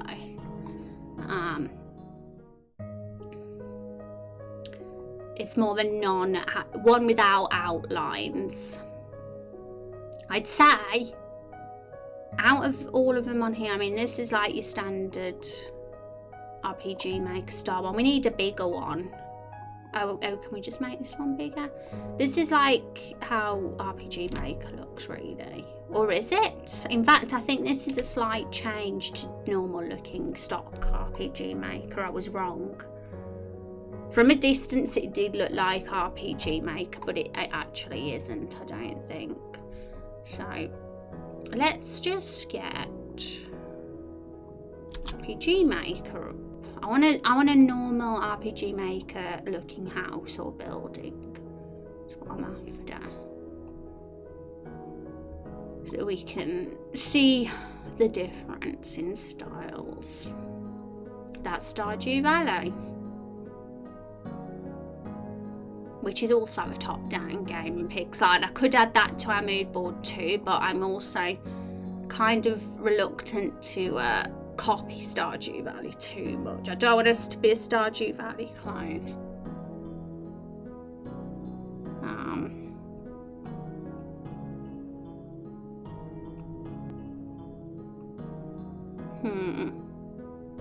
Where is it?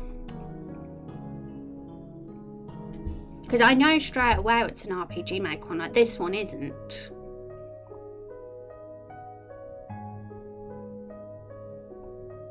That one also is an RPG Maker. Neither is that one. I think that this one here is it's not default RPG Maker, but it's the Time Fantasy RPG Maker, I think, which is another style, which is different to what we have for Raindrop Chronicles, but it's a nice stylized style.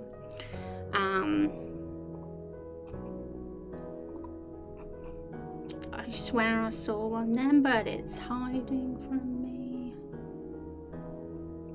There it is, it's that one. Let's just get it up big. See, they have very, I don't know how to describe it, but it's so like, almost very detailed for pixel art, I feel. Almost that it doesn't even look like pixel art anymore. It's kind of how I feel about this art. And I always thought this art looks different to the sprites. Like the sprites are definitely very pixel arty and more and less of a detail, but these ones, which it can be a compliment and a positive thing to say detail, but I actually mean in a negative way in this, because it's harder then to get loads of assets done. You know, it's easier to work with slightly more stylized pixel art, which is definitely what these ones are more. These buildings here, oh gosh, I can't zoom in. It's all going silly. Like, these are like, you know, typical pixel art in a stylized yet detailed way, which is kind of probably what I like, where it I think that's the good balance. Some of them look like custom drawn houses in such instead. Yeah, do you get what I'm trying to say? It's like, it's almost like the default tile set assets in the engine that you're given don't actually match properly with the sprites, it feels. Because I don't think these houses here that we've currently got match at all with our sprites, our little gang here. It's a completely different style of art. It's even more painterly than pixel, I'd go as far as saying. Like the way that the wood looks, it looks finer and more detailed and like a higher level of colour palette. Whereas pixel art style tends to have a slightly limited colour palette just to keep with that retro feel. Lurking along today. You are a pig. I thought you were a Moogle. Oh, did you? Thought this was a Mog outfit? It actually does, doesn't it? Actually kind of does look like a Mog costume. It's like halfway between Moogle and pig. All I need is the little red thing in the centre of my head, and then I'd be a Moogle. So yes, that's something I'm thinking about too, especially if we're going to overhaul and glow up Everbloom Forest environment art and go all out and get new assets. You know, it's important to actually think of the level of detail and the style of pixel art we actually want to establish here that will continue to be what we have throughout the game.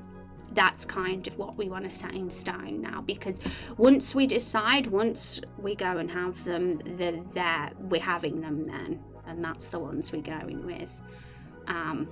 Especially if I've paid for it and there's no going back at that point unless I want to just get broke. And now you said Moogle, I won't be able to unsee it. I know when Fantasia said it, I was like, oh my god, it actually is, isn't it? But you could make your own pixel art tile set as well, just redesign the current tile set. Yeah, see, that was one of the options. There's 3 options here. I do it all on my own. That's number 1. 2 is that I get custom ones off the internet that are different to the RTP, but you know, like the itch.io ones, which I'm reluctant to do because we're still not changing our method here. We're still going for tile sets that every other game has. And the third one is get it commissioned professionally and it made as an exclusive custom tile set to the game that no other game would be allowed to use to give us a unique edge. So options 1 and 3 are obviously probably more ideal here, because whether I get it commissioned, it will be ours. The game, it'll be the game, solely the game's, and unique to the game. And if it's one and I'm designing it, then it's still going to be unique to the game. So it's whether I want to actually spread myself thin to be doing that while doing the scenes and all the other work as well, because it's a lot of work to do. Solo dev life is tough, right? But I'm not going to deny that I'm not tempted. It's always tempting when you you know, you can save budget, and it's also very fulfilling to design something yourself as well. It's definitely tempting to actually think maybe I should actually learn to be a full-on pixel artist. I've thought about that, but then the other part of me is like, what are you thinking, Rose, that you're already doing so much work? It's kind of like a split thing. This is why I wish I could clone myself. Hi Coda, how are you doing? It's so good to see you. I hope you're well. I got a ton of them from a bundle I bought a while ago. If you want, I can look through them and send some to you that you could use. Yeah, I've been having a little look as well. I've got Itch open and been having a little glance today, and just before stream I had a little look. I actually put in Pixel Trees to see what was available, and I think there's some really pretty ones. I love these ones, but they're side view. Like 90% of the stuff on here is for side view rather than top down. And I suppose you could think, I'll just buy that and just give it an edit to make it work for side view. But part of me still like, but I'm still doing what I'm reluctant to do, which is like, you know, the reason we want to do a glow up of Everbloom Forest in the first place is because I want to separate myself from not being a unique game from others out there that are using the same assets. So it's kind of that thing too. And Franken Sprite, cut pieces off some, stick those pieces on others, change colours here and there, that's how I get by. Oh, is that how you do it, Codra? I'd actually like to see your method, I'm curious. Do you have any devlogs or anything? I'm definitely keen. And I mean, in this day and age, there's so many devlogs and so many pixel art tutorials online that I honestly think that I would not have a hard time full on committing myself to doing pixel art and learning it and getting good at it and slowly improving it over time as we go through the builds, like adding a bit of detail here and there. But the only drawback, the absolute only drawback to me wanting to commit to that is time. Just because I know I'm doing so much other work. The scene, because I'm currently working on scenes, and the scene work is incredibly time consuming if you want to be good with it. If you want to just throw a scene together and, you know, just put the dialogue in, have the characters chat and just be standing there talking, I could get that over and done with. I could get that done in a couple of hours and that would be easy. But really what I'm doing is more like a scene per week at this speed, you know, not a scene in a couple of hours, because I'm sort of really making sure every single part of the scene is interesting to watch and done well and not rushed and messy and amateur. So scene work can be incredibly time consuming. I absolutely love doing scenes though. Hand on heart, I'd say it's my favourite bit. And because it's just so fulfilling to do the test plan, see it working and seeing it all come to life. Like I'm working on scene 3 for Carol right now when she joins as your inventory, and it's just so cool to actually see her like talking so much in the game, and especially like with the new changes and the new Carol asset as well. And there has been parts when Carol's talked in the other scenes we've done, like the fruit scene and the Carol flashback, but I feel like I've gone even further in terms of where I've taken the scene since then. So it's just more and more exciting. And Rex said, let's just read what you guys have said because I'm rambling on as you're saying. You could also start small and just modify the current one slightly, but I completely agree and support moving towards a custom pixel look. Yeah, it's what my heart tells me I should do. And originally, like, I was all for just using the RTP and you know, a few little custom ones here and there, but like 90% RTP. That was kind of my attitude in the early days. And that was because this was a completely different project back then. It was a free project. It was no intention of being an ambitious scale. I actually thought back then that I would complete episode 1 in like 2 months. Thought it would be a playable game in 2 months back then, because I actually didn't intend to perfect it and sit there and really carefully craft it. I just thought, I'll just do it and just have it any old how. It was just going to be just a fun thing, a silly fun thing. But over time it's been like, no, actually I'm really going to craft this really carefully and put a lot of, make it actually good. So ever since my mindset has changed in that regard, I've been improving things, and we're on to the glow up for environment art now, so it's like step 6 of improvement at this point, because there's been so many different things we've improved, and this is just another thing. And this is why we made a mood board today. We've done 2 mood boards, folks.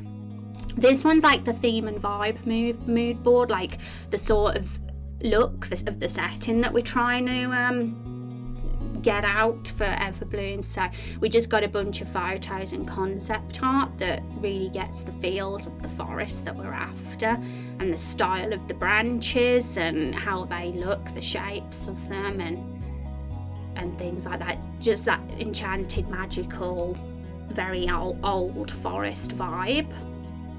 And then the second mood board is like the top-down pixel art style that we're going to go into the direction of, and it's about turning this into that, I guess. And there's a few different looks here that I like. This one here is a free pack on Itch, actually, and it's not so much the trees I'm into here, because I think the trees are far too small. I want to have very epic scaled trees if I can. I mean, these trees here are a great size, because compared to the Sprite's like four times the height, 4 times less than the height of that tree, which is great. I think that's a great scale. So I want to keep that sort of scale for the trees. The only tree I'd be thinking of increasing the scale of is this one here in the centre. I was thinking of making it massive and epic, so that it's like leaves spread out across the lake. But the rest of the trees, I think that the sizing of them is absolutely fine. And these ones are definitely small, but I liked the building style, like the level of detail in the building art for that.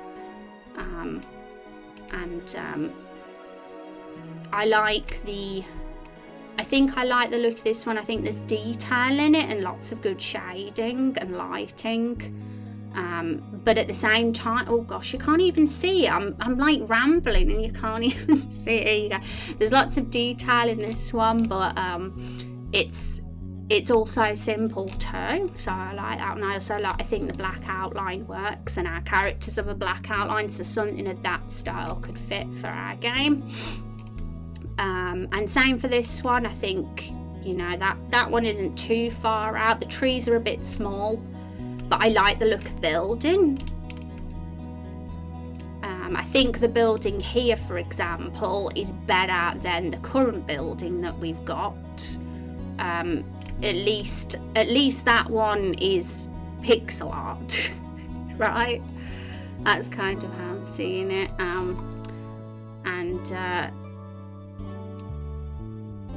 Again, small trees, but I like the shading and level of detail, and this one is just like absolutely astonishing. This pixel art that you see here is the pixel art that gets about 10,000 retweets per tweet on Twitter all the time. It's like the most famous Twitter pixel art, and it's isometric view, so it shouldn't really be on this mood board, but because it's my favourite pixel art, that's why it's there. So yes. And oh man, devlogs, I should do some of those, but yeah, I'm no artist, so I do a lot of cutting and sticking, then in Photoshop changing the hue, saturation and things like that. It's not perfect, but at least a little bit of effort to make it a bit more fitting for you. Yeah, I mean, I'm definitely no concept artist or character artist or illustrator. I did do a graphic design degree, so I have an eye for sort of design. But my design skill is far more stylized, and that is kind of what I'm comfortable with. Anything that gets like high level detail, like we're talking pictures like, you know, this illustration here, for example, I'd never be able to pull off something like to that level, like very polished high level digital art. That's like out my comfort zone for sure. That the sort of stuff that Vandalia does, for example, that's like next level to me. But I'm definitely very comfortable with more simplified pixel art, but it's just committing and spreading my time to that while doing all the other aspects of the game design. Do you know what I mean? And I guess the question is whether it's worth it, whether it's worth going there, or at least attempting and seeing how it goes. And at worst, it would just increase the development cycle a little, like make obviously the the time it takes for the game to get out there would have to be increased if I was going to do stuff like that. But at the same time, you look at Everbloom Forest, that is all episode 1. So like I said earlier, it's not like we've got 8 different environments for a single episode. It just takes place in Everbloom. So it's really, once the tile set's done, it's done, and that is solely episode 1's tile set, right? There isn't like urban cities and all these other things and snow levels I've got to do as well, because that's for future episodes. It would be very overwhelming if I had to think I've got to do like 10 different tile sets for just episode 1, so that's good. And I feel like you've put so much effort so far that it'll be worth going custom. See, that's kind of very much the case, Coda, because the more time goes on, the more this is a passion project for me, like a whole career-driven project that I actually want to see succeed. So the more it starts to go in that direction, the more I'm like, well, why not just go all out? Because you have no regrets, right? It's kind of that. Whereas if it remained the light-hearted, fun project, casual it was in the beginning, then it would be different. And it's 100% the right direction. I think stylising your own tile sets would probably be most efficient because you can reuse them in other areas of the game. Yes, and that's a good point that Rex makes, because the only issue with like these kind of assets is that they're very hard to like copy and redo because they're so detailed, and that's the only a big drawback with the RTP. Like, it's, some might see it as a good thing because they're very detailed, but it can be hard. Like, if you were to get a custom tile set drawn up of this, it would be very expensive because of the level of detail that goes into it. That's why a lot of indie devs do a lot of stylized art, because it's cheaper. And I think Raindrop Chronicles has that kind of balance between detailed and stylized. I think that's kind of what I'm going for, or what I'd like to go for, where it's definitely pixel art, but the pixel art level, like, world is still rich and has depth to it. It's not like just flat colour or anything, which is why I think particularly these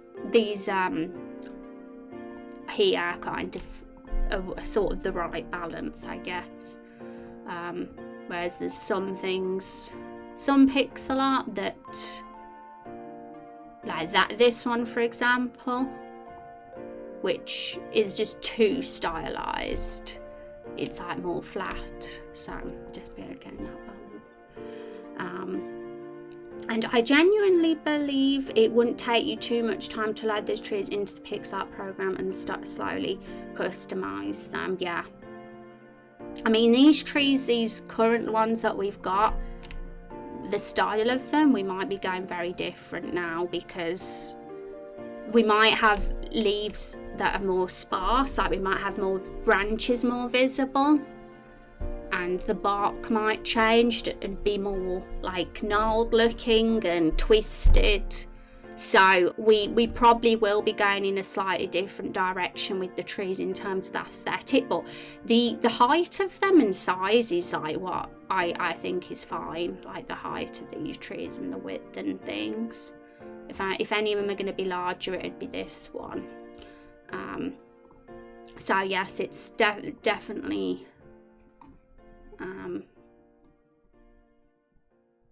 definitely trying to go for this sort of aesthetic here. It's definitely more twisty and ancient and old foresty looking. I like some of those images. Van says, which ones, Van? Tell us which ones you were fond of.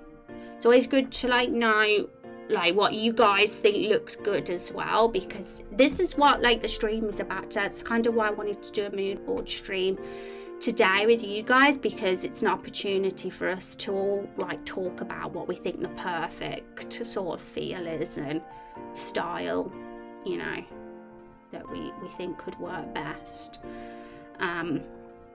All right. Oh my gosh, time is really moving on, isn't it? But if anyone, like, I know that stream is nearly ending, but of course, if anyone has any other images or any like cool looking trees or houses or sort of settings that the feel would really fit, feel free to send them on Discord as well. Or if you find any good inspiration for top-down pixel assets, feel free to send them over as well. Hi David, how you doing? Welcome to the stream. Well, I like some of the houses that Asharu is hanging around. I also like the gnarled tree look and some of those images of trees you've picked out so far. That's great. So really, that I think we're doing well then. But yeah, I mean, that's why I've stuck you guys these characters on these images, because I wanted to see whether they look right if the art was more in this sort of style. Like I do this house here. As soon as I saw this house, I was like, you know, that's actually quite a nice looking pixel art house. And although the scale of it isn't exact because Asharu wouldn't fit through that door, but you know, it's the overall detail level and the way the pixel art is drawn is something I'm kind of interested in more than anything. The scale of it would be larger. And the trees, of course, are very miniature, the same size as a Asharu.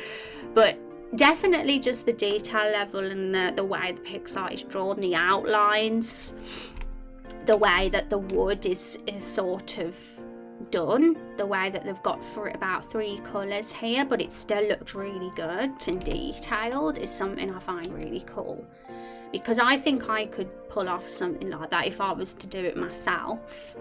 I just kind of study this art and their method and do my own version of it. And same for this one here. I mean, look at all that the sort of oldie moss that stained these roofs. That's really nice as well. But yet at the same time, although it's detailed, it's still simple. So yeah, I like those ones. So we might go more in that sort of direction where it's more clearly pixel art and a bit more distinct from the RTP, the default RPG Maker asset RTP, because that's what the current tile set is really predominantly.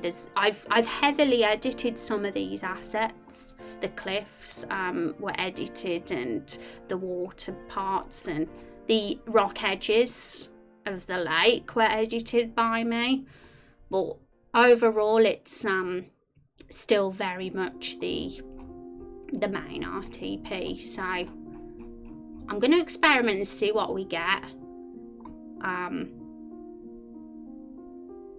I could find that it might be one of those situations where I do some of them myself, like bits of it myself, but then another portion of it might be commissioned. Like something like the epic lakefall tree that we were talking about, and Father Maple. Like if we were going to get an asset like that, part of me would think about commissioning it just because it would have to look so epic and cool.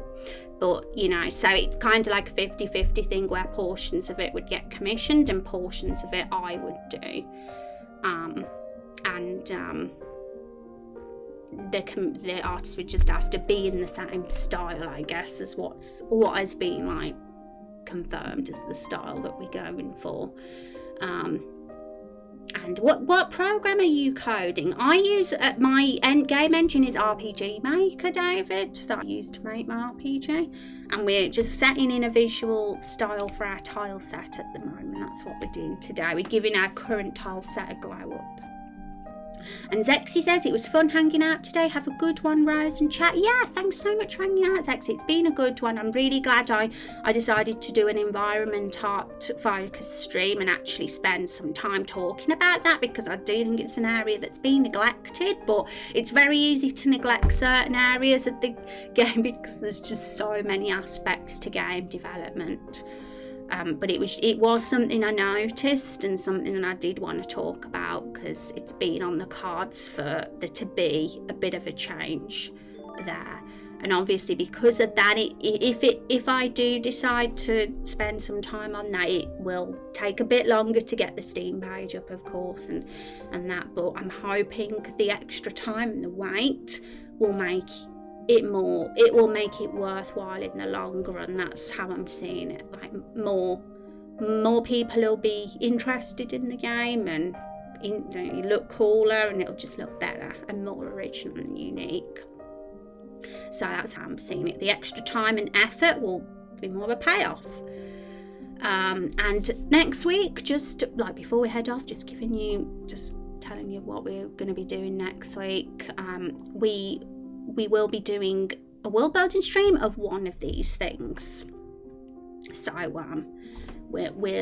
will be fun. Super excited about that, and we'll probably have a few of these world building streams for the next few weeks, with a few game dev streams in between. But I'll be letting you guys know in advance, when we'll be having the world building stream, so you're prepared, and and that's why I'm telling you today that Tuesday, the next stream, we will be doing one, and we'll just see how it goes. We'll just probably pick one of the more bigger topics on the list, like the calendar, and we'll probably do the bigger things first, because it's probably going to be easier to decide some of the smaller things and more specific things once we have more detail in the larger things. Like we can't decide what the festivals and holidays of Everbloom Forest are, for example, or the history and timeline of the area and the history of the conflict between the humans and reptiles, until we've got a calendar, and until it's about doing everything in the right order. So yes, it'll be fun.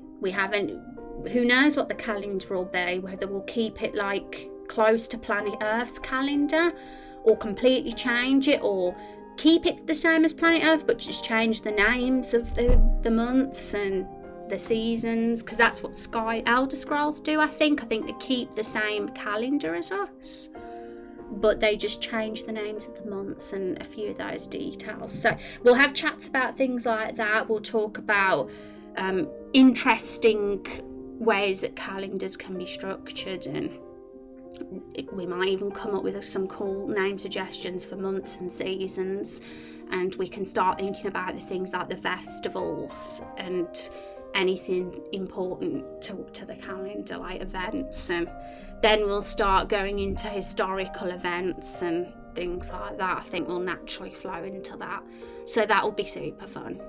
I know I enjoy world building, and I know a lot of you guys do as well. And of course, anyone that can't make the streams, everything's on YouTube, so you will get to see the VOD on there a couple of days after, or a few days after I usually upload it, because I can't upload the VODs to YouTube immediately after stream, because that's against the Twitch rules. So I have to wait at least a day, at least 24 hours.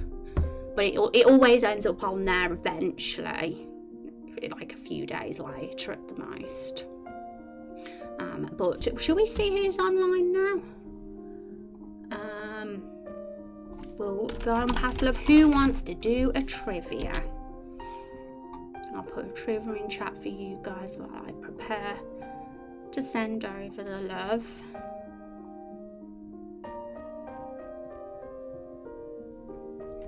So, exclamation mark trivia. What race will be humans? Oh my goodness. I wonder who. Lizards or reptiles, or who?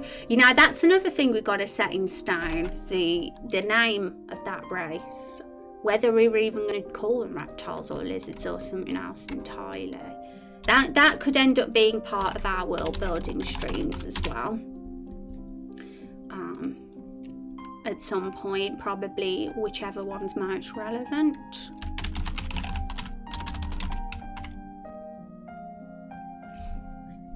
Okay.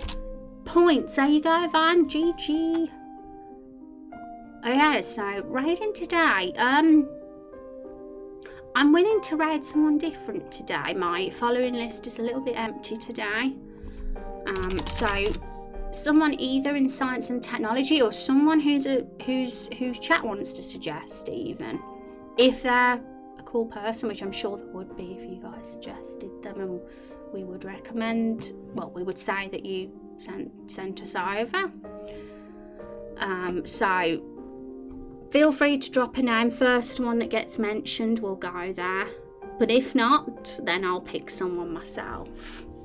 So I'm looking through the channels and seeing who we've got. Oh, and I must remind you guys, don't want to forget this.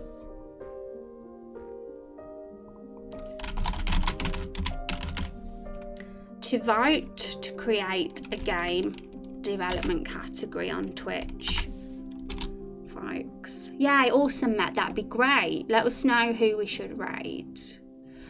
This where is it hiding? Oh, here it is. This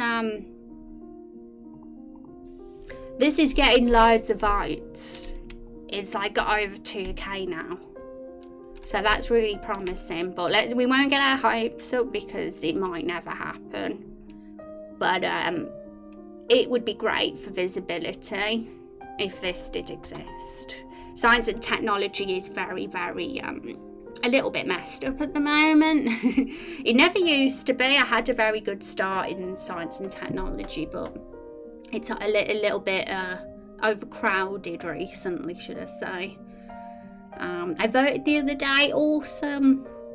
Hey Kung, oh my goodness, Kung, it's so good to see you. We've missed you. Hope you've been well.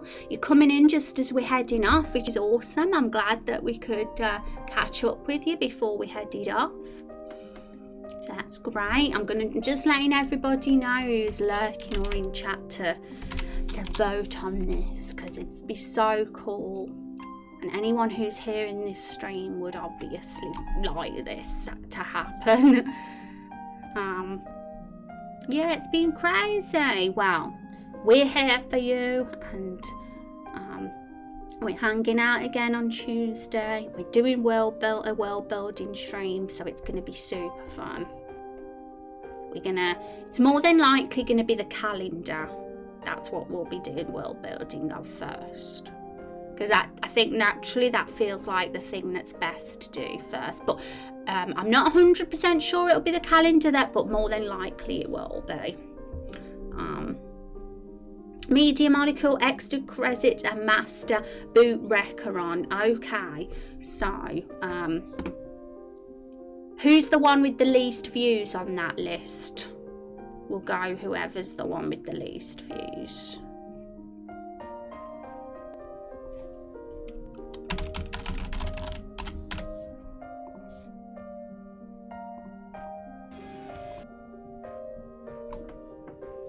Love your costume, thank you, Kung. I'm a pig, but some people thought I was a mog, which I'm not going to complain at either.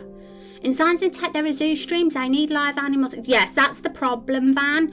The problem with science and technology is at the moment, and it never used to be this way. When I first started Raindrop Chronicles Dev, and I used to like hit 40, 50 peak quite regularly in concurrent back then.